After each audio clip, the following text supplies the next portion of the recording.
The meeting room went silent. Ethan Cole stood at the head of the table, his heart hammering against his ribs, staring at 20 million reasons why speaking up could destroy him. Outside, layoff notices were already being printed.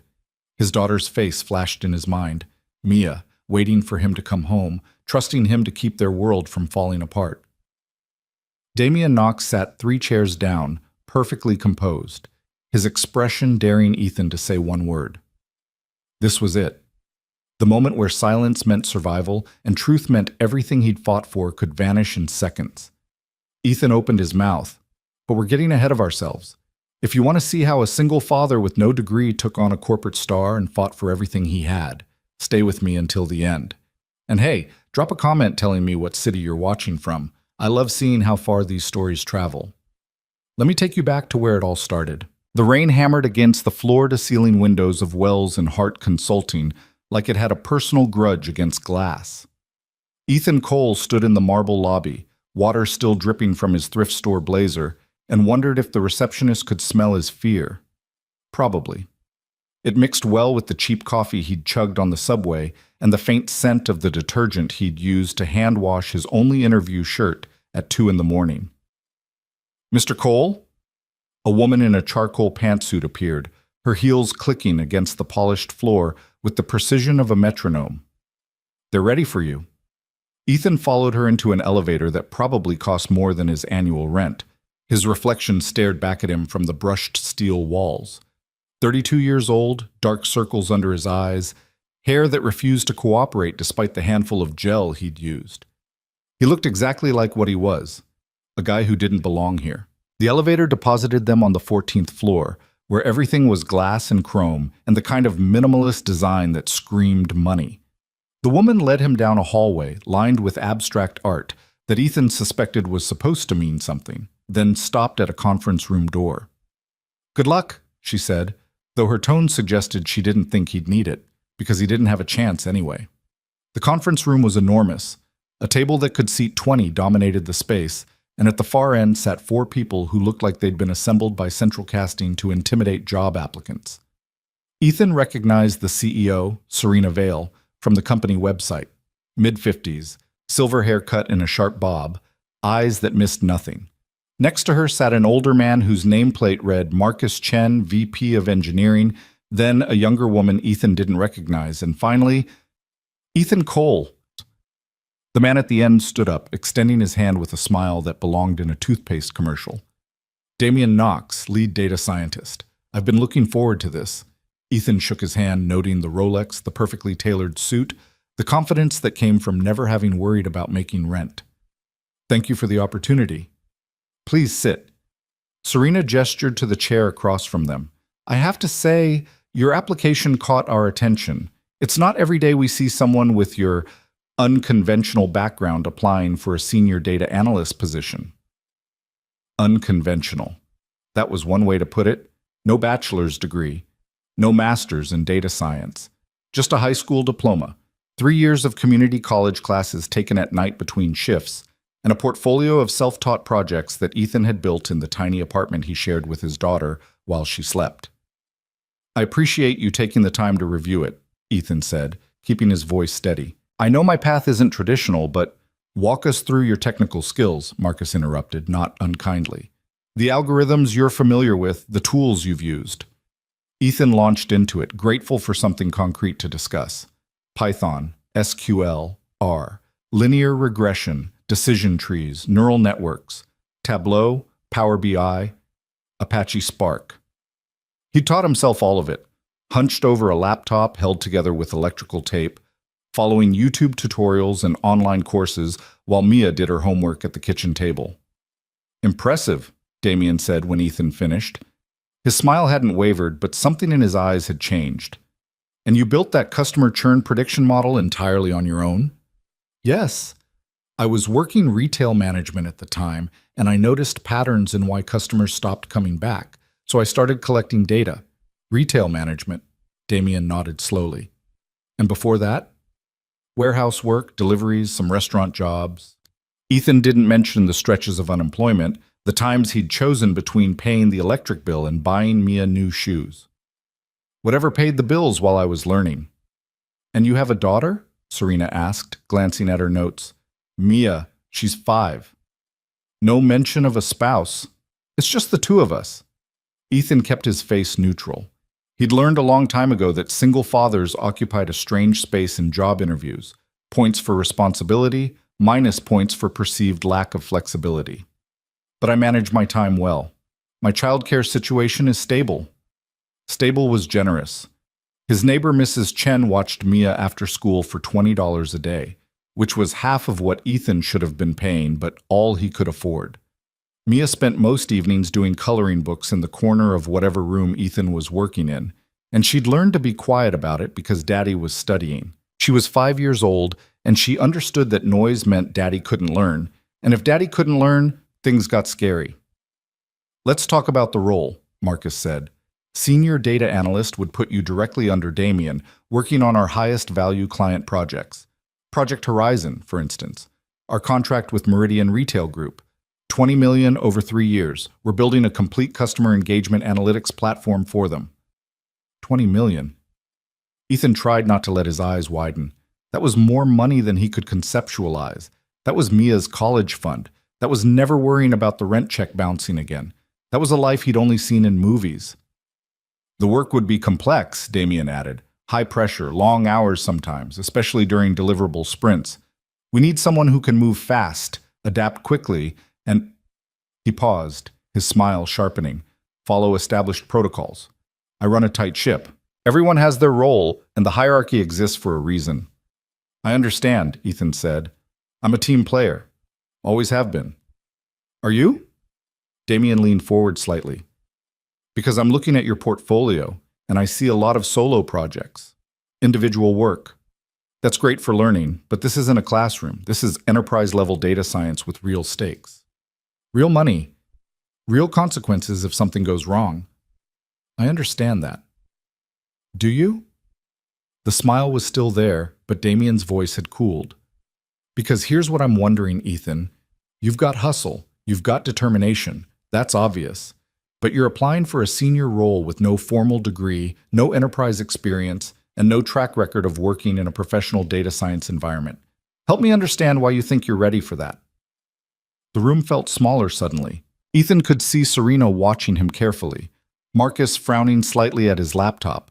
The younger woman, her nameplate said Jennifer Ross, HR, taking notes. You're right, Ethan said quietly. I don't have the pedigree. I don't have the connections or the internships at prestigious firms. What I have is 5 years of teaching myself this field because I had to, because I had a daughter depending on me and a dead-end job that was killing me slowly, and I decided I was worth more than that. She was worth more than that. He met Damien's eyes directly. I've built predictive models that would have saved my retail employer 30% on inventory costs if they'd listened to me. I've created customer segmentation algorithms that identified profit opportunities they never saw. I did it on a 5-year-old laptop with free software and determination. So yes, maybe I don't know what it's like to work at a place like this, but I know how to learn. I know how to solve problems.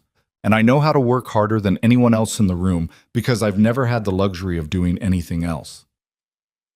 Silence. Damien sat back in his chair, his expression unreadable. Serena exchanged a glance with Marcus. Jennifer kept writing. Thank you for your candor, Serena finally said. We'll be making our decision within the week. We'll be in touch. The interview was over.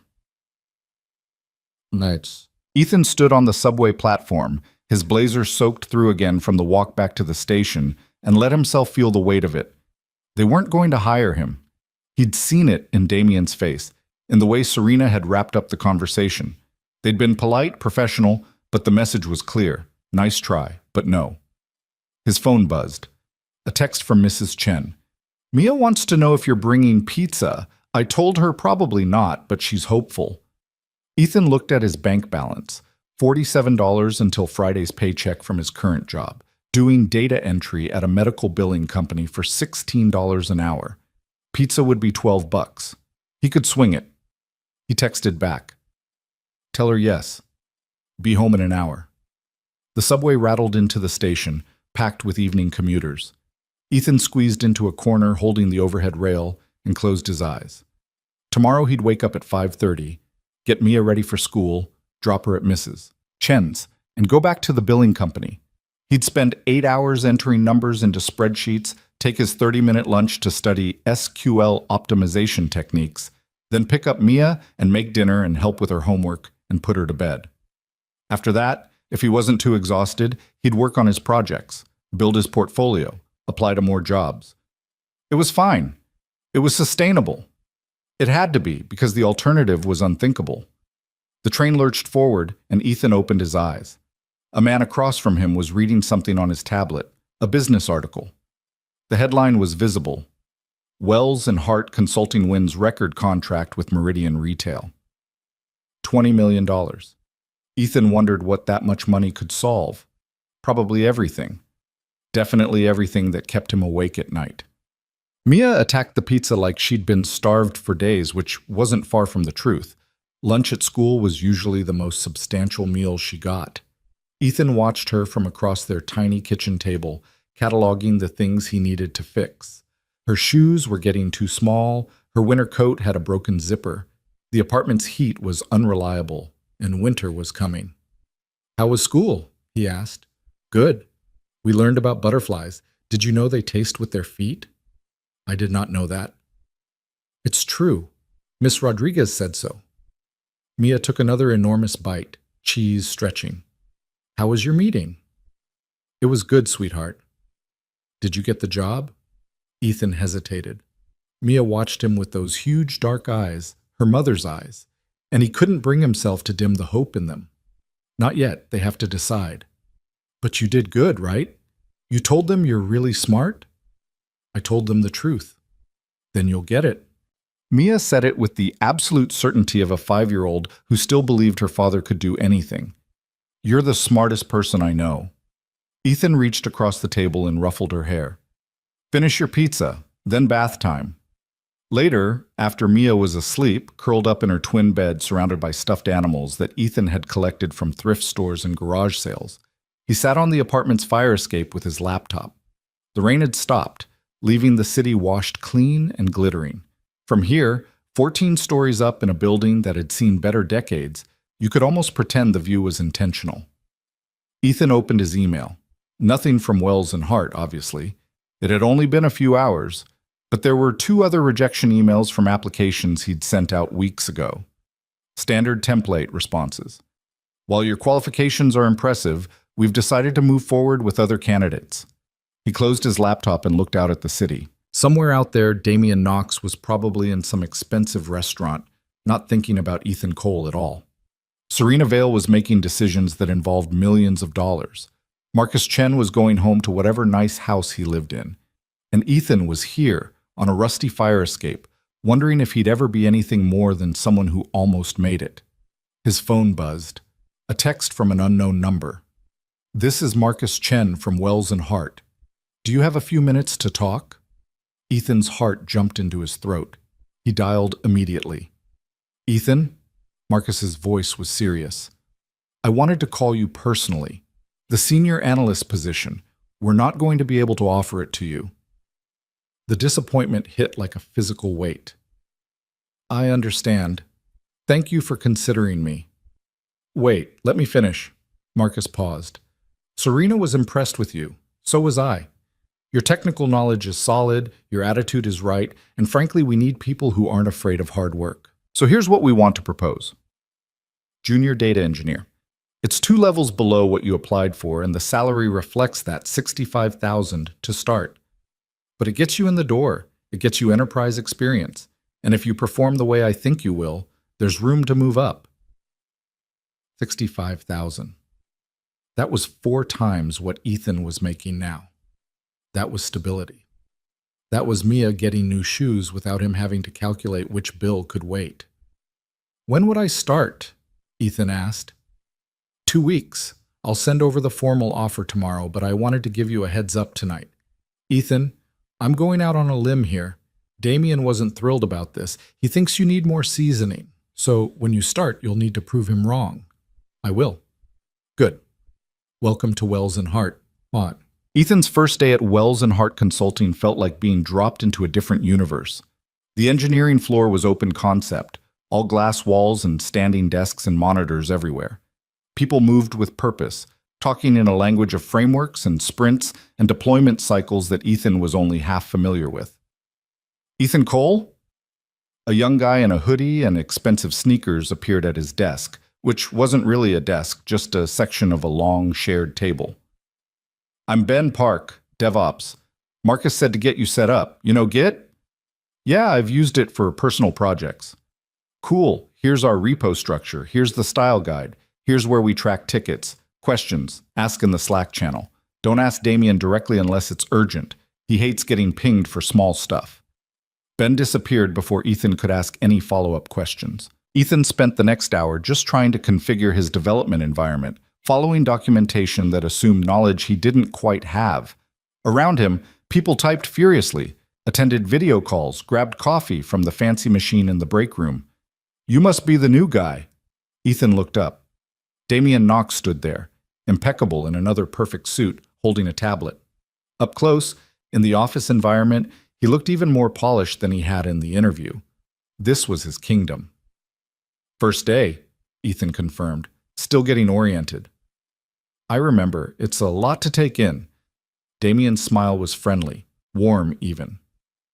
Listen, I know we got off on maybe the wrong foot in your interview. I push candidates hard. It's how I figure out who can handle pressure. But you're here now, and that means you're part of the team. My door's always open if you need guidance. I appreciate that. We're doing good work here. Important work. Project Horizon especially. That's going to transform how retail companies understand their customers. Marcus told you about it? A little. You'll get read in this week. It's exciting stuff. Damien glanced at his watch. Definitely a Rolex. I've got a meeting, but welcome aboard. Oh, and Ethan? Don't be afraid to speak up if you have ideas. I value fresh perspectives, even from junior team members. He left, and Ethan felt something unknot in his chest. Maybe he'd read Damien wrong. Maybe the interview had just been professional rigor, not personal judgment. Maybe this was going to be okay. The first month was a blur of learning. Ethan absorbed everything, the codebase, the client requirements, the team dynamics. Project Horizon was massive, building a customer engagement platform for Meridian Retail Group that would track millions of customers across hundreds of stores, predicting behavior, identifying high-value segments, optimizing marketing spend. Damien led the effort with charismatic confidence. In meetings, he was brilliant, articulating complex technical concepts in ways that made executives nod appreciatively. The junior engineers practically worshipped him. Even Marcus seemed to defer to Damien's expertise on analytics questions. Ethan's role was small at first. Data pipeline maintenance, mostly, making sure data flowed cleanly from Meridian's point-of-sale systems into their analytics warehouse. It was unglamorous work, but Ethan didn't mind. He was learning the enterprise architecture, understanding how everything connected. But he also started noticing things. Little things at first. Inconsistencies in how they were defining active customers versus engaged customers. Some duplicate records in the transaction data that weren't getting filtered properly. Nothing catastrophic, but enough to make him frown at his monitor during late nights when most people had gone home. Hey Damien, Ethan said one evening, catching him before he left. Do you have a minute? I wanted to ask about the engagement scoring methodology. Sure, what's up? Ethan pulled up his screen. I've been looking at how we're calculating engagement scores, and I think we might be double counting some interactions. See here, if a customer makes a purchase online and then returns something in store, we're logging both as separate engagement events, but they're really part of the same transaction cycle. Damien looked at the screen, his expression thoughtful. Interesting catch, but the client specifically asked us to count all touchpoints. That's in the requirements doc. Right, but if we're not deduplicating properly, we're inflating the engagement numbers. A customer who looks highly engaged might just be someone who had to deal with a return. I hear you. Damien clapped him on the shoulder. Tell you what, send me your notes on this. Let me review it with the methodology team. Good eye, though. This is exactly the kind of detail orientation we need. Ethan sent the notes that night. Days passed. He didn't hear anything back, so he followed up in Slack. Damien responded, "Still reviewing with the team. Methodology changes are sensitive. Need to make sure we're aligned with client expectations." Fair enough. Ethan let it go. 2 weeks later, he noticed something else. The way they were handling customer identity across channels wasn't quite right. Someone who shopped online with one email address and in-store with their phone number might be getting counted as two separate customers. It was a classic identity resolution problem, and Ethan had actually dealt with something similar in one of his personal projects. He wrote up a detailed analysis, showing how the current approach was likely overstating the total customer base by maybe 15 to 20%. He included a proposed solution, a probabilistic matching algorithm that could link records with high confidence. This time, he presented it to Damien in person during their weekly one-on-one. "This is good work, Ethan." Damien scrolled through the document on his tablet. "Really thorough. But here's the thing. We're already past the methodology design phase. We're in execution now. Making changes at this point would require rebaselining all our previous reports, getting client sign-off, probably pushing back our next deliverable. But if the numbers are wrong, they're not wrong. They're estimated. All analytics work involves some level of approximation. The question is whether the approximation is good enough for decision-making purposes, and I believe it is." Damien set down his tablet. "Look, I appreciate your diligence. I really do. But part of working at this level is understanding when to push for perfection and when to ship. We have deadlines. We have commitments. Sometimes good enough has to be good enough." Ethan nodded slowly. Maybe Damien was right. Maybe he was being too nitpicky, too academic. This was the real world. Compromises happened. "Understood," Ethan said. "Keep that analytical mindset, though," Damien added. "Just remember to balance it with pragmatism. We're consultants, not researchers." 3 months in, Ethan had settled into a rhythm. He'd proven himself reliable, technically solid, someone who could be trusted with complex data pipeline work. Marcus had even mentioned he was impressed with Ethan's growth. Mia was thriving too. New shoes, a winter coat that actually fit. They'd moved to a slightly better apartment, still small, but the heat worked, and there was a playground nearby. Some nights, Ethan even had enough energy after putting her to bed to just sit and watch TV instead of studying. It felt like luxury. Then came the Executive Steering Committee meeting.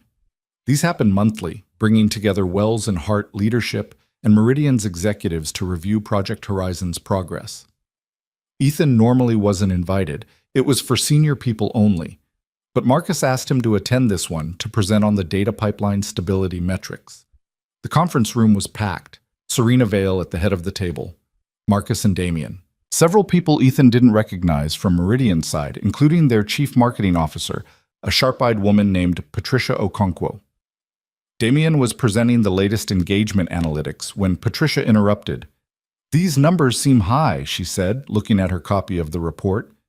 "You're showing 42% of our customer base as highly engaged. That doesn't match what we're seeing in revenue per customer." "Engagement doesn't always directly correlate with spend," Damien replied smoothly. "Someone might visit your stores frequently, but make smaller purchases. They're still engaged with the brand. But this says we have 16 million unique customers. Our internal systems show closer to 13 million. A pause. Ethan felt something cold settle in his stomach. "There may be some definitional differences," Damien said. "We can reconcile those offline." "I'd like to understand them now," Patricia said. "Because if our customer count is off by 3 million, that affects every downstream metric. Our whole marketing strategy is based on these segments." Damien glanced at Serena, who gave him a small nod. "We'll do a deep dive on the methodology and get back to you with a detailed reconciliation. Marcus, can we prioritize that?" "Absolutely," Marcus said, making a note. The meeting moved on, but Ethan couldn't focus. 3 million customers. That was a 20% difference. That wasn't rounding error. That wasn't acceptable approximation.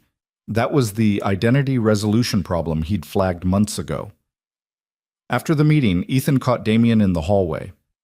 "That customer count issue. That's the duplicate identity thing I brought up, isn't it?" Damien's friendly expression didn't change. "Possibly related, yes. Like I said, We'll investigate. I can help. I already built a prototype matching algorithm. Ethan, Damien's voice was gentle but firm.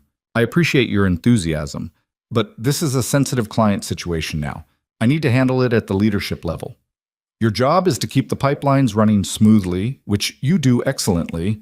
Let me worry about the methodology questions. But if I'd already flagged this, you made a suggestion. I considered it. We made a business decision to proceed with the current approach. That's how these things work. Damien's smile returned. Don't second-guess yourself. You're doing great work.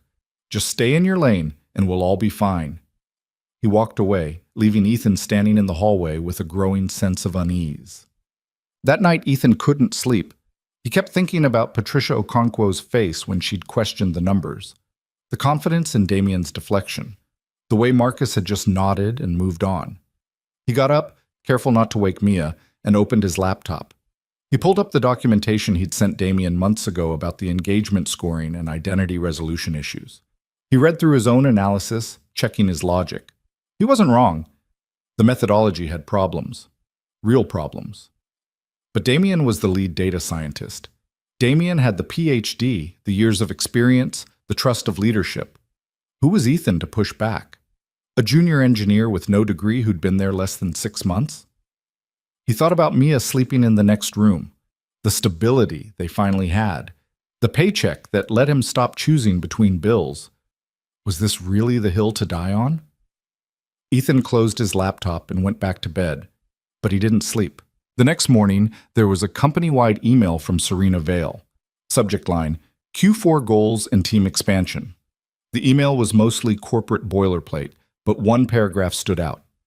I'm pleased to announce that Project Horizon has been expanded.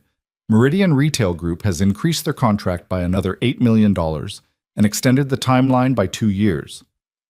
This is a testament to the incredible work our team is doing. Special recognition to Damien Knox for his visionary leadership on this initiative. Ethan read it twice. 8 million more. Extended timeline. Damien getting special recognition.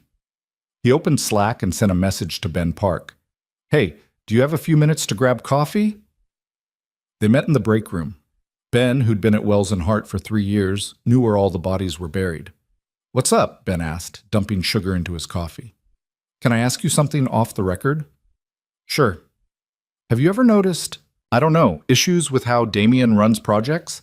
Like methodology problems or cutting corners? Ben's expression went carefully neutral. Why do you ask?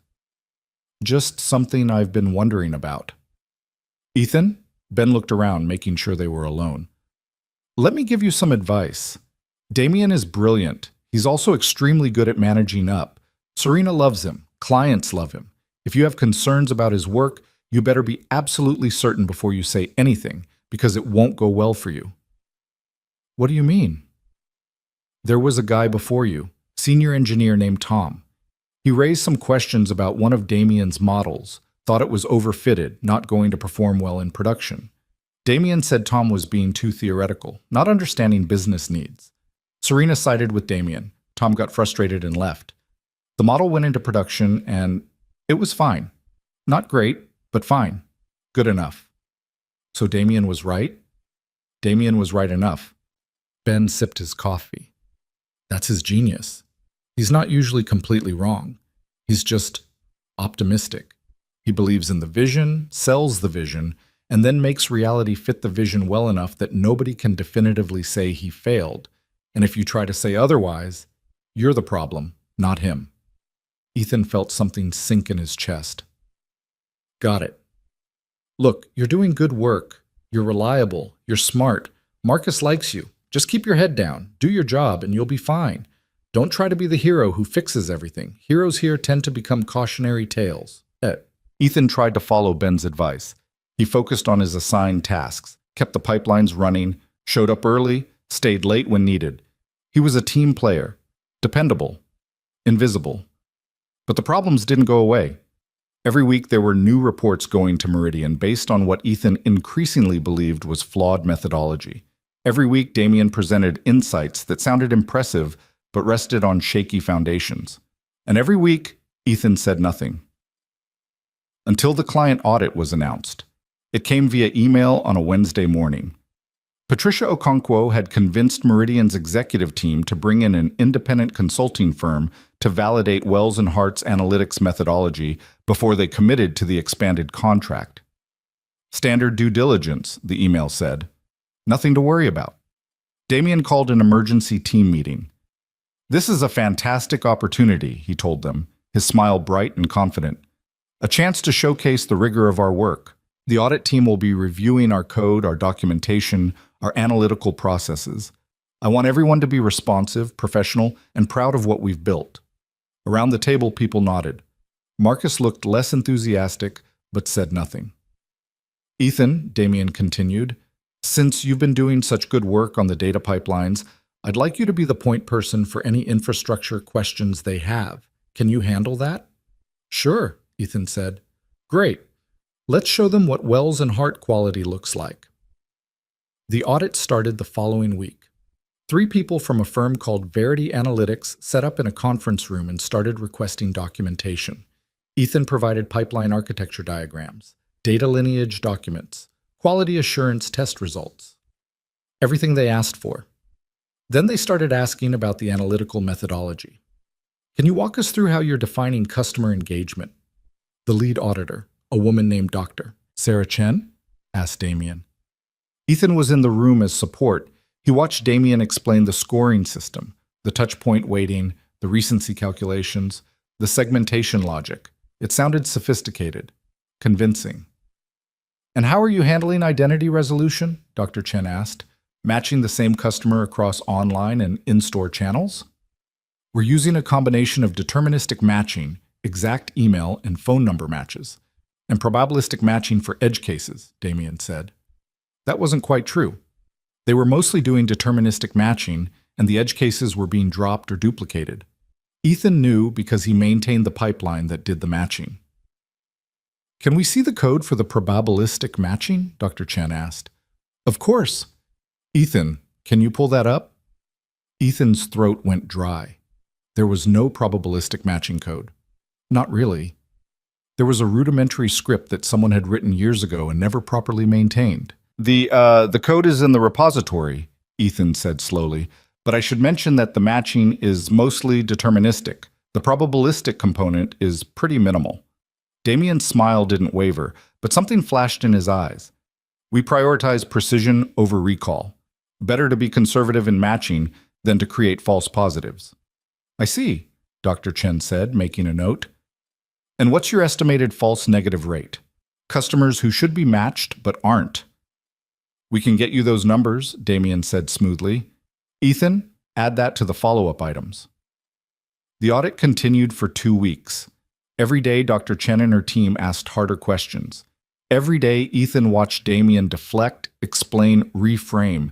And every day, Ethan felt the weight of what he knew pressing down on him. He thought about Tom, the engineer who'd left, about Ben's warning, about Mia's new winter coat in the apartment with working heat. He kept his mouth shut. Ma'am, the bomb dropped on a Friday. Ethan was at his desk, working through a routine data quality check, when Serena's assistant sent out a calendar invite. Emergency leadership meeting, Project Horizon. Attendance required for all senior project members. Damien, Marcus, the project managers. Not Ethan. He was too junior, but an hour later Ben appeared at his desk, looking shaken. What happened? Ethan asked. The audit report came back.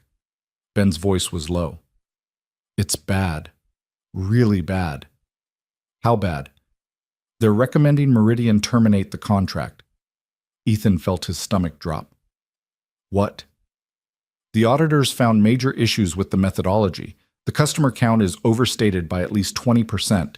The engagement scores are based on flawed assumptions. The whole thing, Ben ran his hand through his hair. The whole thing might be garbage. And if Meridian pulls out, that's $28 million in revenue gone. People are going to get laid off, Ethan. A lot of people. The room seemed to tilt. $28 million, gone. Because of problems Ethan had flagged months ago. Problems Damien had dismissed. Where's Damien? Ethan asked. In the war room with Serena and Marcus, damage control. Ethan stood up. He didn't remember making the decision to move, his body just did it. He walked toward the executive conference room, his heart hammering, his hands shaking. The conference room door was closed.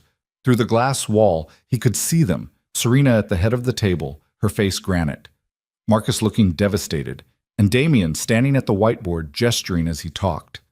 Even now he looked confident, in control. Ethan's hand was on the door handle when a voice behind him said, "I wouldn't." He turned. Jennifer Ross from HR stood there, her expression sympathetic but firm. "This is an executive meeting," she said gently. "You're not invited. I have information they need." "Then send it in an email, but don't interrupt that meeting. Trust me." Ethan looked back through the glass. Damien had turned to face Serena, his hands spread in a gesture that seemed to say, "I'm as surprised as you are." "He knew," Ethan said quietly, "about the methodology problems. I told him months ago." Jennifer's expression didn't change. "Did you document that?" "I sent him emails, analysis documents. I flagged specific issues." "Then send all of that to Marcus and Serena. Create a paper trail. But Ethan," she paused, "be very sure about this. Once you make that accusation, there's no taking it back. And Damien has a lot of credibility here. People are going to lose their jobs. Maybe. But if you're wrong, or if you can't prove it, one of those people will be you." She walked away, leaving Ethan standing at the door. Inside, Damien was writing something on the whiteboard. Serena was nodding slowly. Marcus was taking notes. They were making decisions, right now, about how to salvage this. And nobody in that room knew what Ethan knew. He pulled out his phone and opened his email. Found the messages he'd sent to Damien. The detailed analysis, the warnings, months of documented concerns, all carefully dismissed or delayed. His finger hovered over the forward button. All he had to do was send this to Serena and Marcus. Show them that this wasn't just a methodology oversight, it was a pattern of ignoring problems because acknowledging them would slow down the project. But then what? Damien would say Ethan was being insubordinate, that he was exaggerating minor concerns into major issues, that he didn't understand the business context. And who would Serena believe? The lead data scientist with a track record of successful projects, or the junior engineer with a chip on his shoulder? Ethan thought about Mia, about stability, about survival. He lowered his phone. He walked back to his desk, sat down, and stared at his monitor without seeing it. Around him, the office had gone quiet. People were refreshing their email, checking Slack, waiting for news about whether they still had jobs. Ben appeared again. "You okay?" "Not really." "Yeah, me neither." Ben sat on the edge of Ethan's desk. "For what it's worth, this isn't on you. You're a junior engineer. This is Damien's project." "I know, but that didn't make it feel any better." The weekend was torture.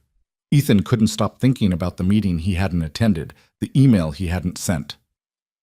Saturday morning, he took Mia to the playground and watched her on the swings, her laughter cutting through the November cold, and wondered how many more Saturdays like this they had before everything fell apart. On Sunday night, his phone buzzed.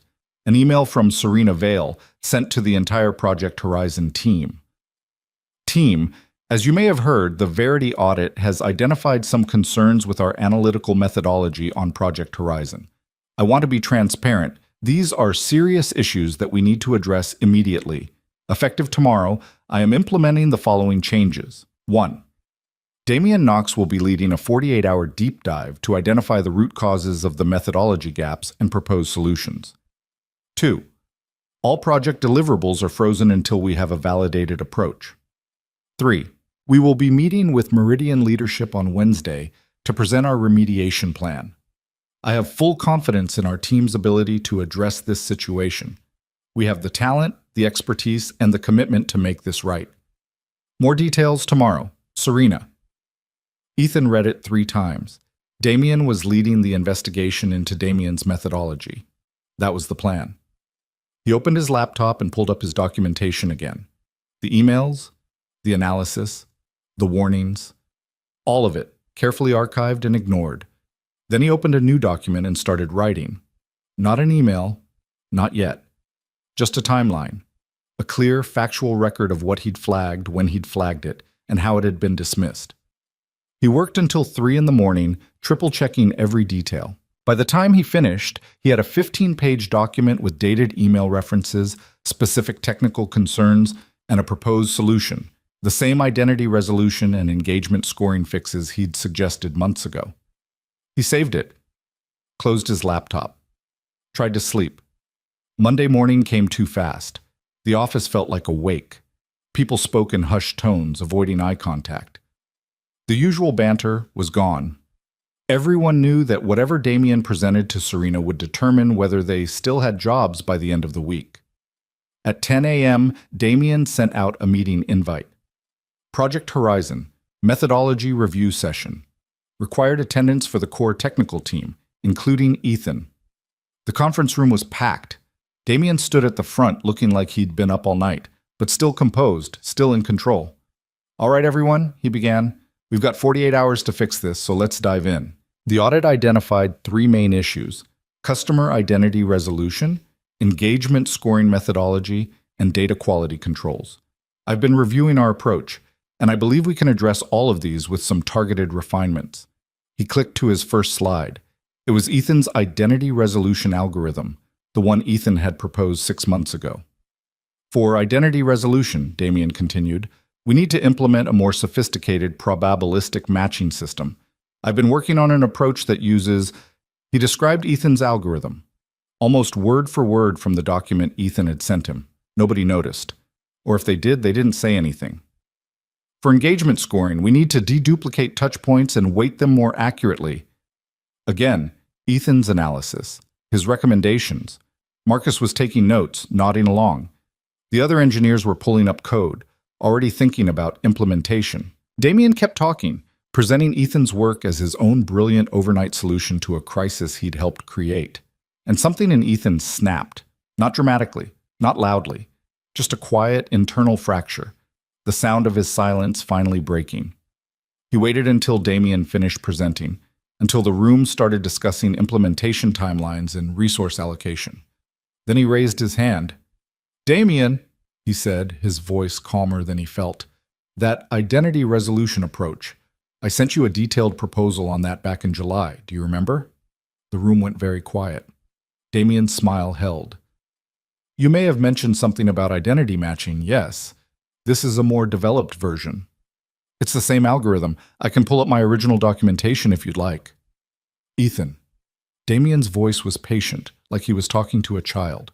"I appreciate your enthusiasm for this work, but what I'm presenting is a comprehensive solution that addresses the audit findings. If there's some overlap with ideas you've explored, that's great. It means we're thinking along the same lines, but right now we need to focus on execution, not credit allocation." "It's not about credit." Ethan could feel everyone watching him. "It's about the fact that these problems were flagged months ago. The engagement scoring issues, the duplicate customer counts, the data quality gaps. I documented all of this. I sent it to you. And it was dismissed because implementing fixes would have slowed down the project." Marcus leaned forward. "Is this true? You flagged these specific issues?" "Yes. I can show you the emails." "Ethan raised some preliminary concerns," Damien said smoothly, "which I reviewed and assessed in the context of business priorities and client requirements. We made judgment calls, which in hindsight could have been different. But that's very different from saying the problems were ignored." "They were ignored," Ethan said. He was committed now. No going back. "I flagged the customer identity problem in July, the engagement scoring methodology in August, the data quality issues in September. Every time I was told we were past the design phase, or that good enough was good enough, or that I needed to stay in my lane." The room had gone absolutely silent. "That's a serious accusation," Damien said, his smile finally fading. "It's a documented fact," Ethan replied. "I have the email thread, the analysis documents, the proposed solutions, all of it time-stamped and archived." Marcus looked at Damien. "Is this true?" "It's a mischaracterization," Damien said, but there was an edge in his voice now. Ethan sent some emails with questions and suggestions, which is normal for a junior engineer trying to learn the business. I provided guidance on prioritization and scope. That's my job as the technical lead. The audit report lists the exact same issues I flagged, Ethan said. Word for word in some cases, because they're objective technical problems. And now you're presenting my solutions as if you developed them overnight. I think we need to take this offline, Damien said sharply. Marcus, can we— No! The voice was Serena's. Everyone turned. She'd been standing in the doorway. Nobody had noticed her arrive. Ethan, she said, walking into the room, you said you have documentation? Emails? Yes. I want to see all of it. Forward everything to me and Marcus immediately. She turned to Damien. And I want to see your responses to those emails, the guidance you gave, the business context that justified the decisions you made. Serena, Damien began, I think Ethan is conflating normal project management with some kind of cover-up. Then the documentation will show that. Serena's voice was ice. Everyone else, out. Damien, Marcus, Ethan, stay. The room cleared in seconds. Ethan found himself sitting across from Damien with Marcus to his left and Serena at the head of the table. His heart was racing so fast he thought he might pass out. Forward the emails, Serena said. Now. Ethan pulled out his laptop with shaking hands and started pulling up the message threads. July 15th. Concerns about customer identity resolution methodology. August 3rd. Engagement scoring double counting issues. September 12th. Data quality gaps in transaction processing. He forwarded them all to Serena and Marcus, then sat back and waited while they read. The silence stretched out. Ethan could hear his own heartbeat, could feel Damien's eyes on him, but refused to look over. Finally, Serena set down her phone. These are detailed technical analyses, she said, with specific recommendations. Damien, what was your response to the July identity resolution email? I told Ethan I would review it with the methodology team. Did you? A pause. We discussed it. The consensus was that implementing changes at that stage would require significant rework. So you chose not to implement fixes that would have prevented the exact problems the audit found. We made a business decision based on timeline and scope constraints. You made a decision that's now cost us a $28 million contract and put this entire company at risk. Serena's voice was level, but there was fury underneath it. Marcus, were you aware of any of this? Marcus looked like he wanted to sink through the floor. No, Damien manages the technical methodology directly. I assumed if there were concerns, he would escalate them. I did what I thought was right for the project, Damien said, and for the first time his confidence seemed to crack. We were under enormous pressure to deliver. Meridian kept expanding the scope. Every time we tried to slow down and refine methodology, there was pushback about timelines. I made judgment calls. Bad ones, Serena said flatly. She turned to Ethan. Why didn't you escalate this? If you thought there were serious problems, why not come to Marcus or me directly? I'm a junior engineer with no degree who'd been here less than 6 months, Ethan said. Damien is the lead data scientist with a PhD and a track record of successful projects. Who was going to believe me? I would have looked at the evidence. Maybe. Or maybe I would have been the problem employee who didn't understand business priorities. There was another engineer before me who raised concerns about Damien's work. He's not here anymore. Serena and Marcus exchanged a look. Clearly they knew about Tom. This is absurd, Damien said, standing up. I'm being made a scapegoat for a complex project situation because a junior engineer with a grudge decided to— Sit down, Serena said quietly. Damien sat. Here's what's going to happen, Serena continued. Ethan, I want you to implement the fixes you proposed. All of them. You have 48 hours, same as everyone else. Marcus, you're going to support him with whatever resources he needs. Damien, you're off Project Horizon effective immediately. You'll be reassigned to internal work until I decide what to do with you. You can't be serious, Damien said. I am completely serious. You ignored documented problems, let them metastasize into a client crisis, and then tried to claim credit for solutions someone else developed. That's either incompetence or dishonesty, and either way, I'm not letting you near this client again. I've led this project for 2 years, and now we're on the verge of losing it. Get out of this room. Damien stood, his face flushed, and walked out without another word. The door closed behind him with a soft click that sounded like a gunshot. Ethan sat frozen. He'd done it. He'd spoken up. And instead of being fired, instead of being dismissed as a troublemaker, "You should have come to me sooner," Serena said, and Ethan flinched. "But I understand why you didn't. That's on me. On the culture I allowed to develop here." She stood. 48 hours, Ethan. Can you really fix this?" "I think so. The solutions are solid. Implementation is complex but doable." "Then do it. Save my company." She left, leaving Ethan alone with Marcus. "Holy shit," Marcus said quietly. "Yeah. You just ended Damian Knox's career here. You know that, right?"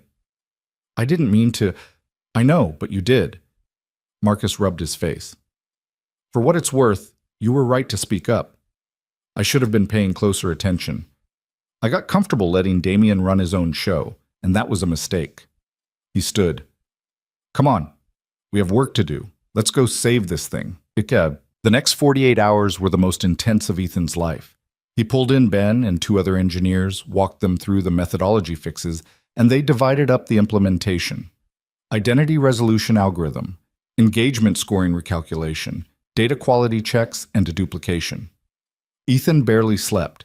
He called Mrs. Chen and asked if Mia could stay with her for 2 nights. "There's a crisis at work," he explained. "I have to fix it." "You fix it," Mrs. Chen said firmly.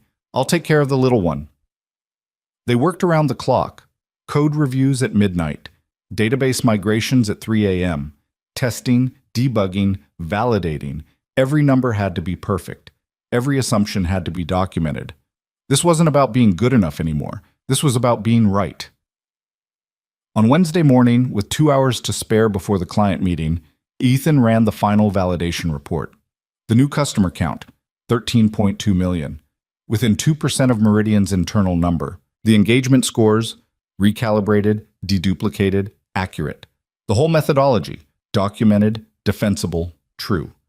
He sent the report to Serena and Marcus, then slumped back in his chair. Ben, who'd been working beside him, offered a fist bump. "We did it," Ben said. "Maybe," Ethan replied, "if the client accepts it." At 2 p.m., they gathered in the largest conference room. Wells and Hart on one side of the table, Serena, Marcus, Ethan, and 2 project managers. Meridian on the other. Patricia Okonkwo, their CEO, their CFO, and their general counsel. This was it, make or break. Serena began with an apology. Direct, honest, no corporate doublespeak. "We failed you. Our methodology had serious flaws and we didn't catch them until your audit did. That's unacceptable, and I take full responsibility." Patricia's expression was unreadable. "What we've done in the last 48 hours, Serena continued, is completely rebuild our analytical approach. I'm not going to present this myself, because I didn't do the work. The person who identified these problems and fixed them is going to walk you through it. Ethan?" Ethan stood up, his hands sweating, and clicked to his first slide.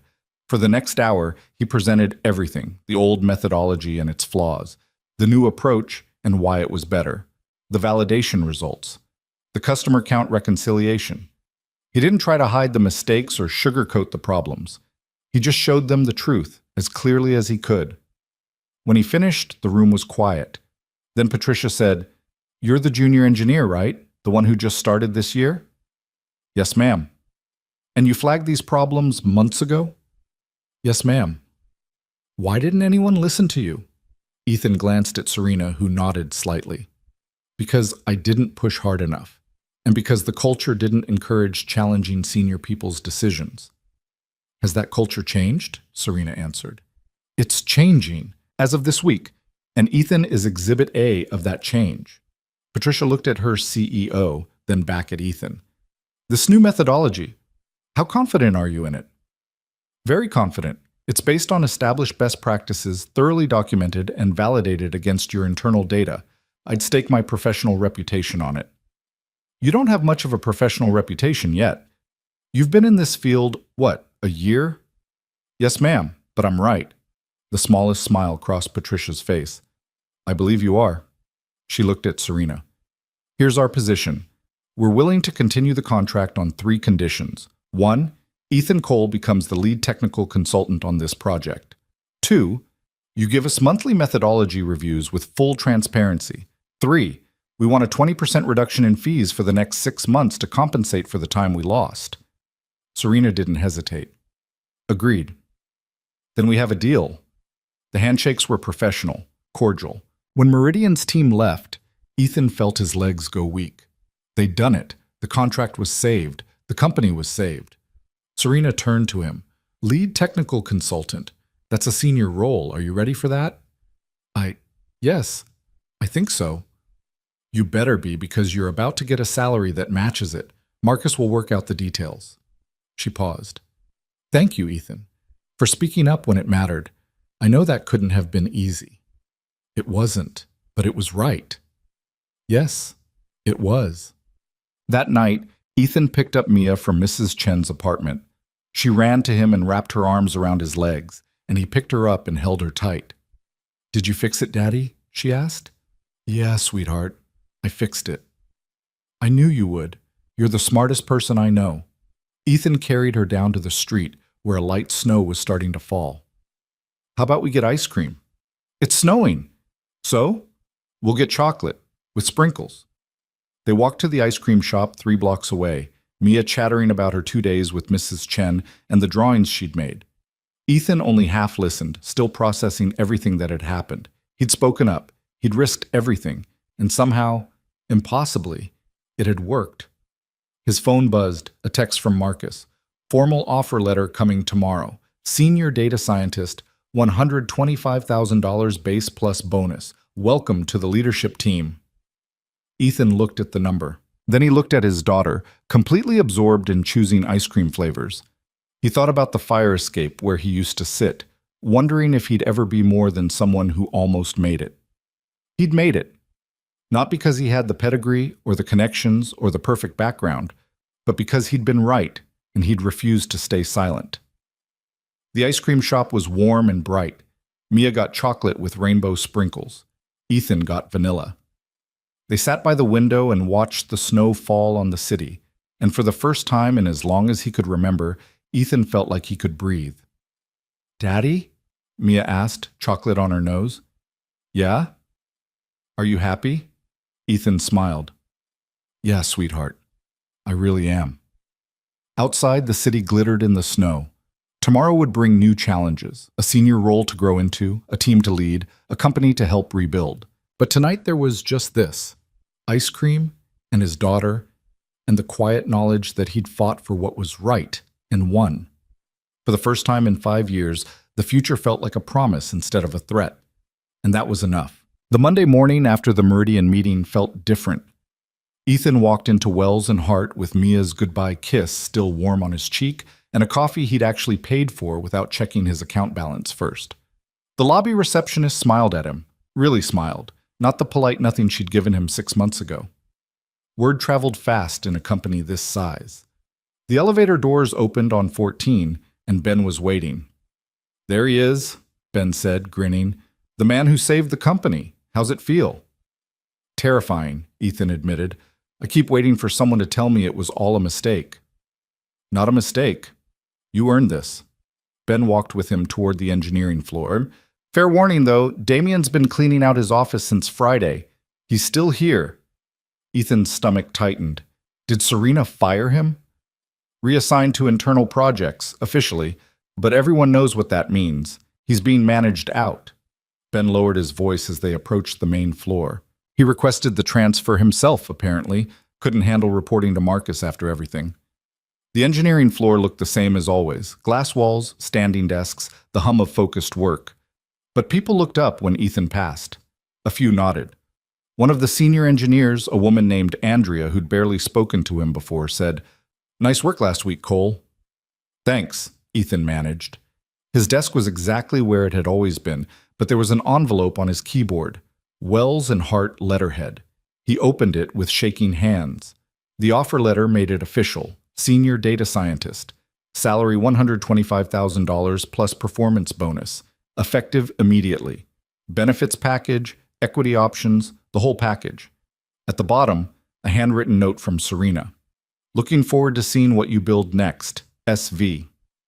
Ethan read it 3 times, then carefully folded it and put it in his laptop bag. Evidence. Proof that this was real. Ethan. Marcus appeared at his desk, looking more relaxed than Ethan had ever seen him. Got a minute? Let's talk about your new role. They walked to one of the small conference rooms. Through the glass wall, Ethan could see into a larger office at the end of the hall. Damien was there, packing boxes. He looked up, and for a moment their eyes met. Damien's expression was unreadable. Not angry exactly, but something harder. Disappointed, maybe. Or betrayed. Ethan looked away first. Don't worry about him, Marcus said, closing the conference room door. Focus on what's in front of you, and what's in front of you is a lot. He pulled up a document on the screen. Project Horizon is yours now. Full technical ownership. You'll have a team of 4 engineers, and I want you to rebuild the entire analytics platform properly. No shortcuts, no good enough. Do it right. 4 engineers reporting to me? Ethan's head spun. Marcus, I've never managed anyone. Then you'll learn, same way you learned everything else. Marcus smiled slightly. I'm not throwing you in alone. We'll have weekly one-on-ones. You can escalate anything you need, but Ethan, the client, specifically asked for you. Patricia Okonkwo told Serena she wants you running this, not me, not anyone else. You've got credibility now. Use it. What if I mess it up? You won't, and if you do, we'll fix it together. Marcus stood. Team meeting at 10. I'll introduce you as the new technical lead. Questions? 1,000 of them, but Ethan just shook his head. Good. Welcome to leadership. The 10 o'clock meeting was in the main conference room, and when Ethan walked in, he realized with a jolt that this was the same room where he'd had his interview, where Damien had smiled and questioned whether Ethan belonged. 7 months ago. It felt like a lifetime. The project team was there. Ben and 3 other engineers Ethan knew by name, but had never worked with directly. Andrea, who'd congratulated him earlier. Jake, a quiet guy who specialized in database optimization. And Sam, fresh out of MIT with a master's in computer science, and the kind of confidence that came from always being the smartest person in the room. They all looked at Ethan with varying degrees of curiosity. Marcus started the meeting. Quick announcement before we dive in. Effective today, Ethan Cole is taking over as technical lead for Project Horizon. He'll be managing the analytics platform rebuild and serving as our primary technical contact with Meridian. Ethan, you want to say anything? Ethan stood up, his mouth dry. I know this is sudden. I know some of you have been here longer than me, have more credentials than me, but we've got a job to do, and I'm going to need all of you to make it work. He paused, meeting each person's eyes. I'm not going to pretend I have all the answers, but I will listen to you. I will give credit where it's due, and I will never ignore a problem because acknowledging it is inconvenient. That's the only promise I can make. Silence for a beat, then Andrea nodded.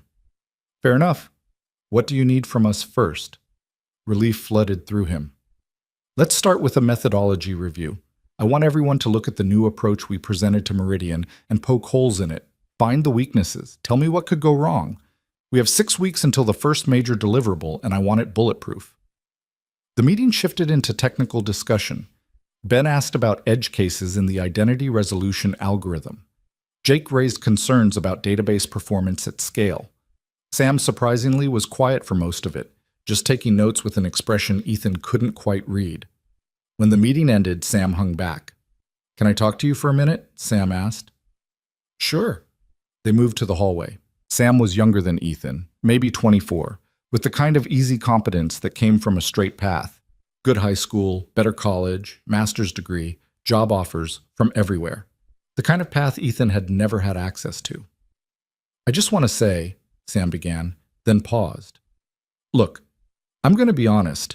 When Marcus said you were taking over, my first reaction was surprise. You've been here less than a year. You don't have a degree. On paper, this doesn't make sense. Ethan braced himself. But I looked at your methodology fixes. Really looked at them. They're elegant, smart, better than what we had before. Sam met his eyes directly. So I'm in. I'll follow your lead. I just wanted you to know it's not automatic respect. You'll have to earn it. But I'm open to being convinced. That's fair, Ethan said, appreciating the honesty. I wouldn't expect anything else. Sam nodded and walked away. Ethan stood in the hallway watching the engineering floor buzz with activity and felt the weight of what he'd taken on settle onto his shoulders. 4 people were counting on him now. A $28 million contract depended on his decisions. One mistake, one bad call, and all of this could collapse.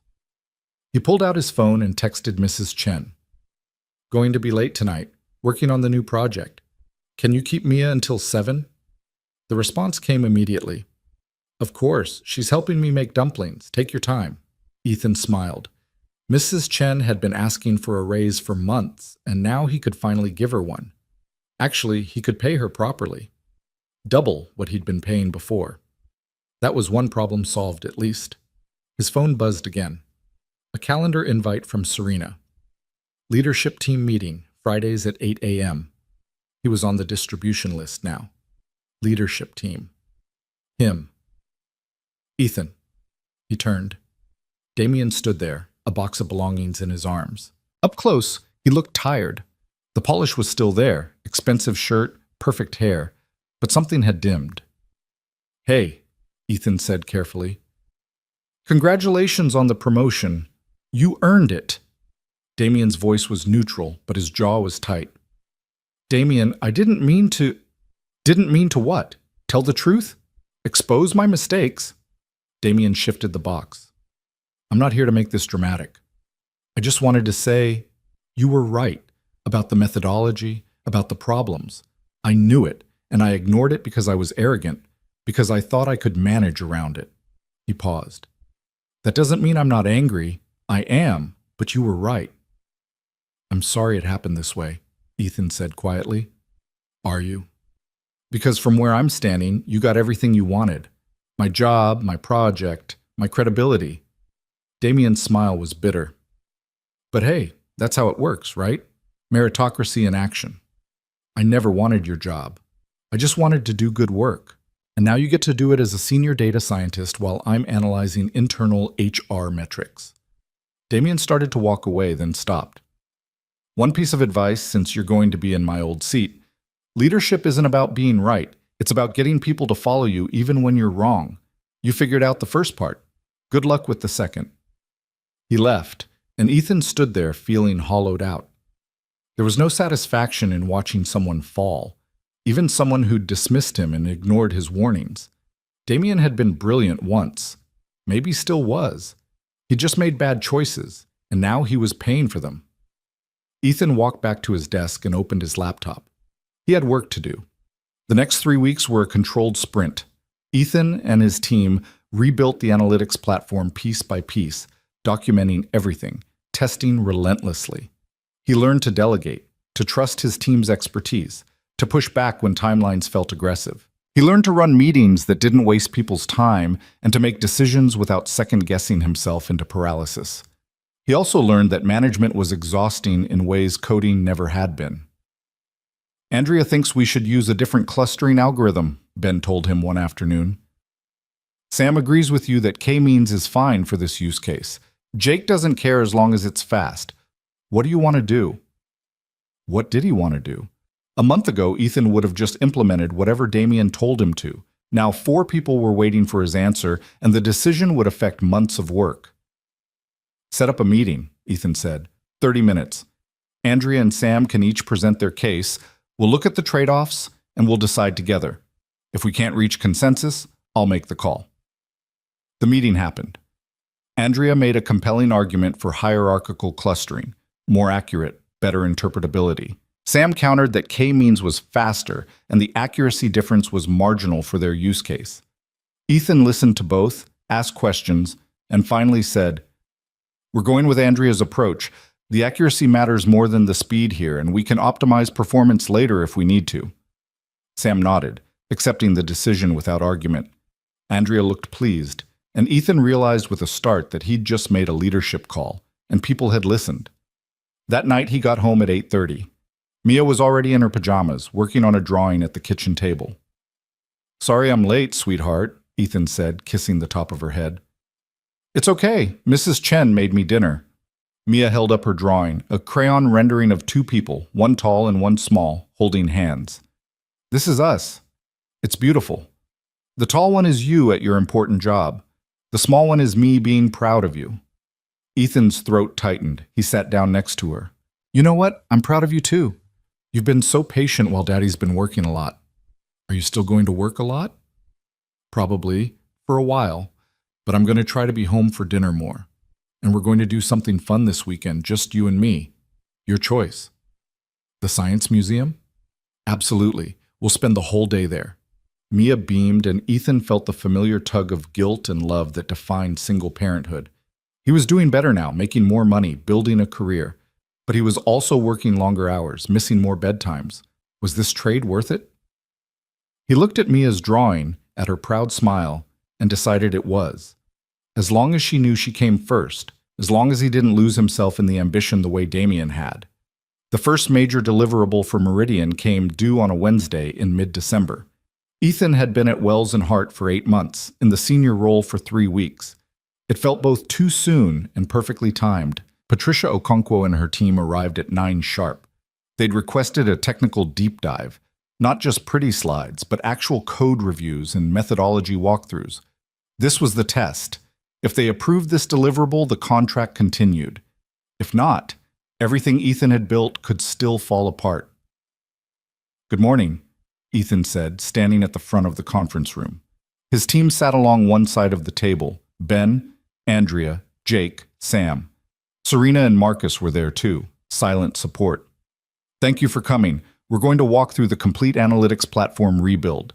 We've prepared technical documentation, code samples, and validation results. I'm going to be direct about what works, what has limitations, and where we still have room to improve. Questions are welcome at any time. Patricia nodded. Appreciate the transparency. Let's see it. For the next 3 hours, Ethan and his team presented everything. The identity resolution algorithm and its 96% accuracy rate. The engagement scoring model, now properly deduplicated and weighted. The data quality checks that caught anomalies before they polluted downstream analysis. Andrea walked through the clustering approach. Sam demonstrated the performance optimization they'd built. Ben showed the automated testing framework that would catch errors before they reached production. Patricia asked hard questions. Her data team asked harder ones. But every time, Ethan's team had answers. Solid, documented, defensible answers. When it ended, Patricia sat back in her chair. I'm impressed. This is light years better than what you showed us in September. It should be, Ethan said. We built it right this time. So what went wrong the first time, and how do I know it won't happen again? Ethan glanced at Serena, who gave him a small nod. Permission to be honest. What went wrong was the culture that prioritized delivery speed over accuracy, Ethan said, that rewarded people for hitting deadlines, regardless of quality. That made it hard for junior team members to raise concerns without fear of retaliation. He paused. That culture is changing. We have new review processes, more rigorous quality standards, and a commitment from leadership to listen when people flag problems. But culture change is slow. So the best assurance I can give you is this team right here. We built this platform together. We tested it together. We're accountable for it together. And if something goes wrong, we'll fix it together. That's not a guarantee, Patricia said. No, ma'am, but it's the truth. Patricia looked at her team, then back at Ethan. I believe you. The deliverable is approved. Keep doing exactly what you're doing. Relief washed through the room. As Meridian's team packed up to leave, Patricia pulled Ethan aside. Can I give you some advice? She asked. Please. You're good at this, really good, but being good makes you a target. There are going to be people in your company who resent how fast you rose, who think you got lucky or stepped on the right person at the right time. Don't let that make you doubt yourself, and don't let it make you arrogant either. Stay hungry, stay humble, keep building. Thank you, Ethan said. I will. When the conference room cleared, Marcus clapped Ethan on the shoulder. Outstanding work, all of you. Take the rest of the day off. You've earned it. The team scattered, relieved and exhausted. Ethan was packing up his laptop when Serena appeared in the doorway. Walk with me, she said. They walked to her office, which Ethan had never been inside. It was surprisingly understated, clean lines, minimal decoration, a view of the city that probably cost more than Ethan's annual salary just in rent. Close the door, Serena said, sitting behind her desk. I wanted to talk to you about the Damien situation. Ethan's stomach clenched. Okay. He's leaving the company. Official resignation, effective end of year. We're negotiating a separation package. Serena watched him carefully. How do you feel about that? I don't know, Ethan admitted. Part of me feels bad. Part of me thinks it's the right call. Mostly I just feel complicated. That's honest. Good. Serena leaned forward. Here's what I need you to understand. What happened with Damien wasn't personal. It was professional consequences for professional failures. But a lot of people in this company are going to see it differently. They're going to see a junior engineer who took down a senior leader. Some will respect that. Others will fear you. A few will actively work against you. What should I do about that? Lead well, build great work, treat people fairly, and watch your back. Serena's expression softened slightly. You did the right thing, Ethan. Speaking up took courage. But courage makes enemies as often as it makes allies. Stay aware. I will. One more thing. The January leadership offsite. You're attending 2 days at a conference center upstate. Team building, strategic planning, the whole thing. It's where the real decisions get made about company direction. You'll be the youngest person there by a decade. Don't try to prove you belong. Just show them who you are. Okay. Good. Now go home. Hug your daughter. You did excellent work today. Ethan left Serena's office with his mind spinning. 6 months ago, he'd been a data entry clerk hoping for a chance. Now, he was attending leadership offsites and managing teams and making decisions that affected millions of dollars. The transformation was dizzying. He texted Mrs. Chen, picking up Mia early, taking the afternoon off. When he arrived at Mrs. Chen's apartment, Mia was helping fold laundry. Daddy, she ran to him. You're early. I am. How would you like to go to the park? Just you and me? Really? Really. They went to the park near their new apartment, the one with working heat and enough space for Mia to have her own bedroom. Ethan pushed her on the swings and helped her across the monkey bars and sat on a bench watching her play with other kids, while the winter sun cut sharp shadows across the playground. His phone buzzed, a text from an unknown number. This is Damien. I know we're not exactly friends, but I wanted to say good luck. You're going to do well. Just don't let it consume you the way it consumed me. DK. Ethan stared at the message for a long moment, then typed back. Thanks. Good luck to you too. You're talented. You'll land somewhere good. The response came quickly. Maybe. Take care of yourself, Cole. That night, after Mia was asleep, Ethan sat on their small balcony with his laptop. Not to work, just to think. He'd made it. Against odds that should have been insurmountable, he'd built a career in a field he loved, at a company that valued him, with a salary that meant he could give Mia the life she deserved. But the higher he climbed, the further he had to fall. And Serena's warning echoed in his mind. Courage makes enemies as often as it makes allies. Ethan thought about the leadership offsite in January, about the people who would be watching him, judging whether he belonged, about the work ahead. Project Horizon was just the beginning. There would be other clients, other projects, other chances to prove himself or fail spectacularly. He looked out at the city lights, at the life he'd built from nothing but determination and refusal to accept that his circumstances defined his limits. Somewhere out there, other people like him were working third shifts and taking online classes and hoping for their chance. He'd been lucky, yes, but he'd also been relentless. His phone buzzed again. This time it was Ben. Drinks Friday to celebrate the deliverable? Team outing? Ethan smiled and typed back. I'm in. First round on me. He closed his laptop and went inside. Tomorrow would bring new challenges. But tonight, he was going to sleep in an apartment with working heat, knowing his daughter was safe and fed and proud of him, knowing he'd earned his place through merit and courage, and refusing to stay silent when silence was easier. That was enough. For now, it was more than enough. Friday night drinks turned into a tradition. Every week after major milestones, Ethan's team would gather at a bar 2 blocks from the office. Nothing fancy, just a place with good beer and booths where they could decompress. It was Ben's idea originally, but it became something more, a space where they could be colleagues without the weight of deliverables and client expectations. To surviving another week, Andrea said, raising her glass. The others followed suit, clinking glasses around the scarred wooden table. Ethan took a sip of his beer, something dark and local that Ben had recommended, and felt himself relax for the first time all week. The December deliverable had gone well, but the pressure hadn't let up. If anything, success had raised the stakes. Now Meridian expected excellence, and every report Ethan's team produced was scrutinized with the kind of attention that made his palms sweat. "So leadership offsite in January," Sam said, leaning back in the booth. "That's a big deal. What are you going to wear? Please tell me you own a suit that wasn't purchased at a thrift store." Ethan laughed. "I'll figure it out. Maybe I'll ask Marcus what the dress code is." "It's business casual during the day, but there's usually a dinner that's more formal," Andrea said. She'd been to one before years ago when she was briefly on a leadership track before deciding she preferred engineering.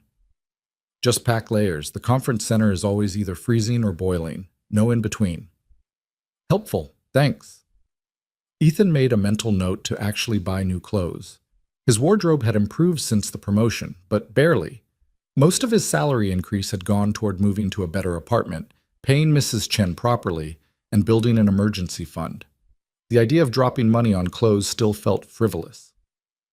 "What I want to know," Jake said, "is how you're going to handle being in a room full of VPs and directors who've been here 10, 15 years. They're going to test you." "Test me how?" "Questions disguised as curiosity, casual comments about your background, ways of establishing hierarchy without being obvious about it." Jake shrugged.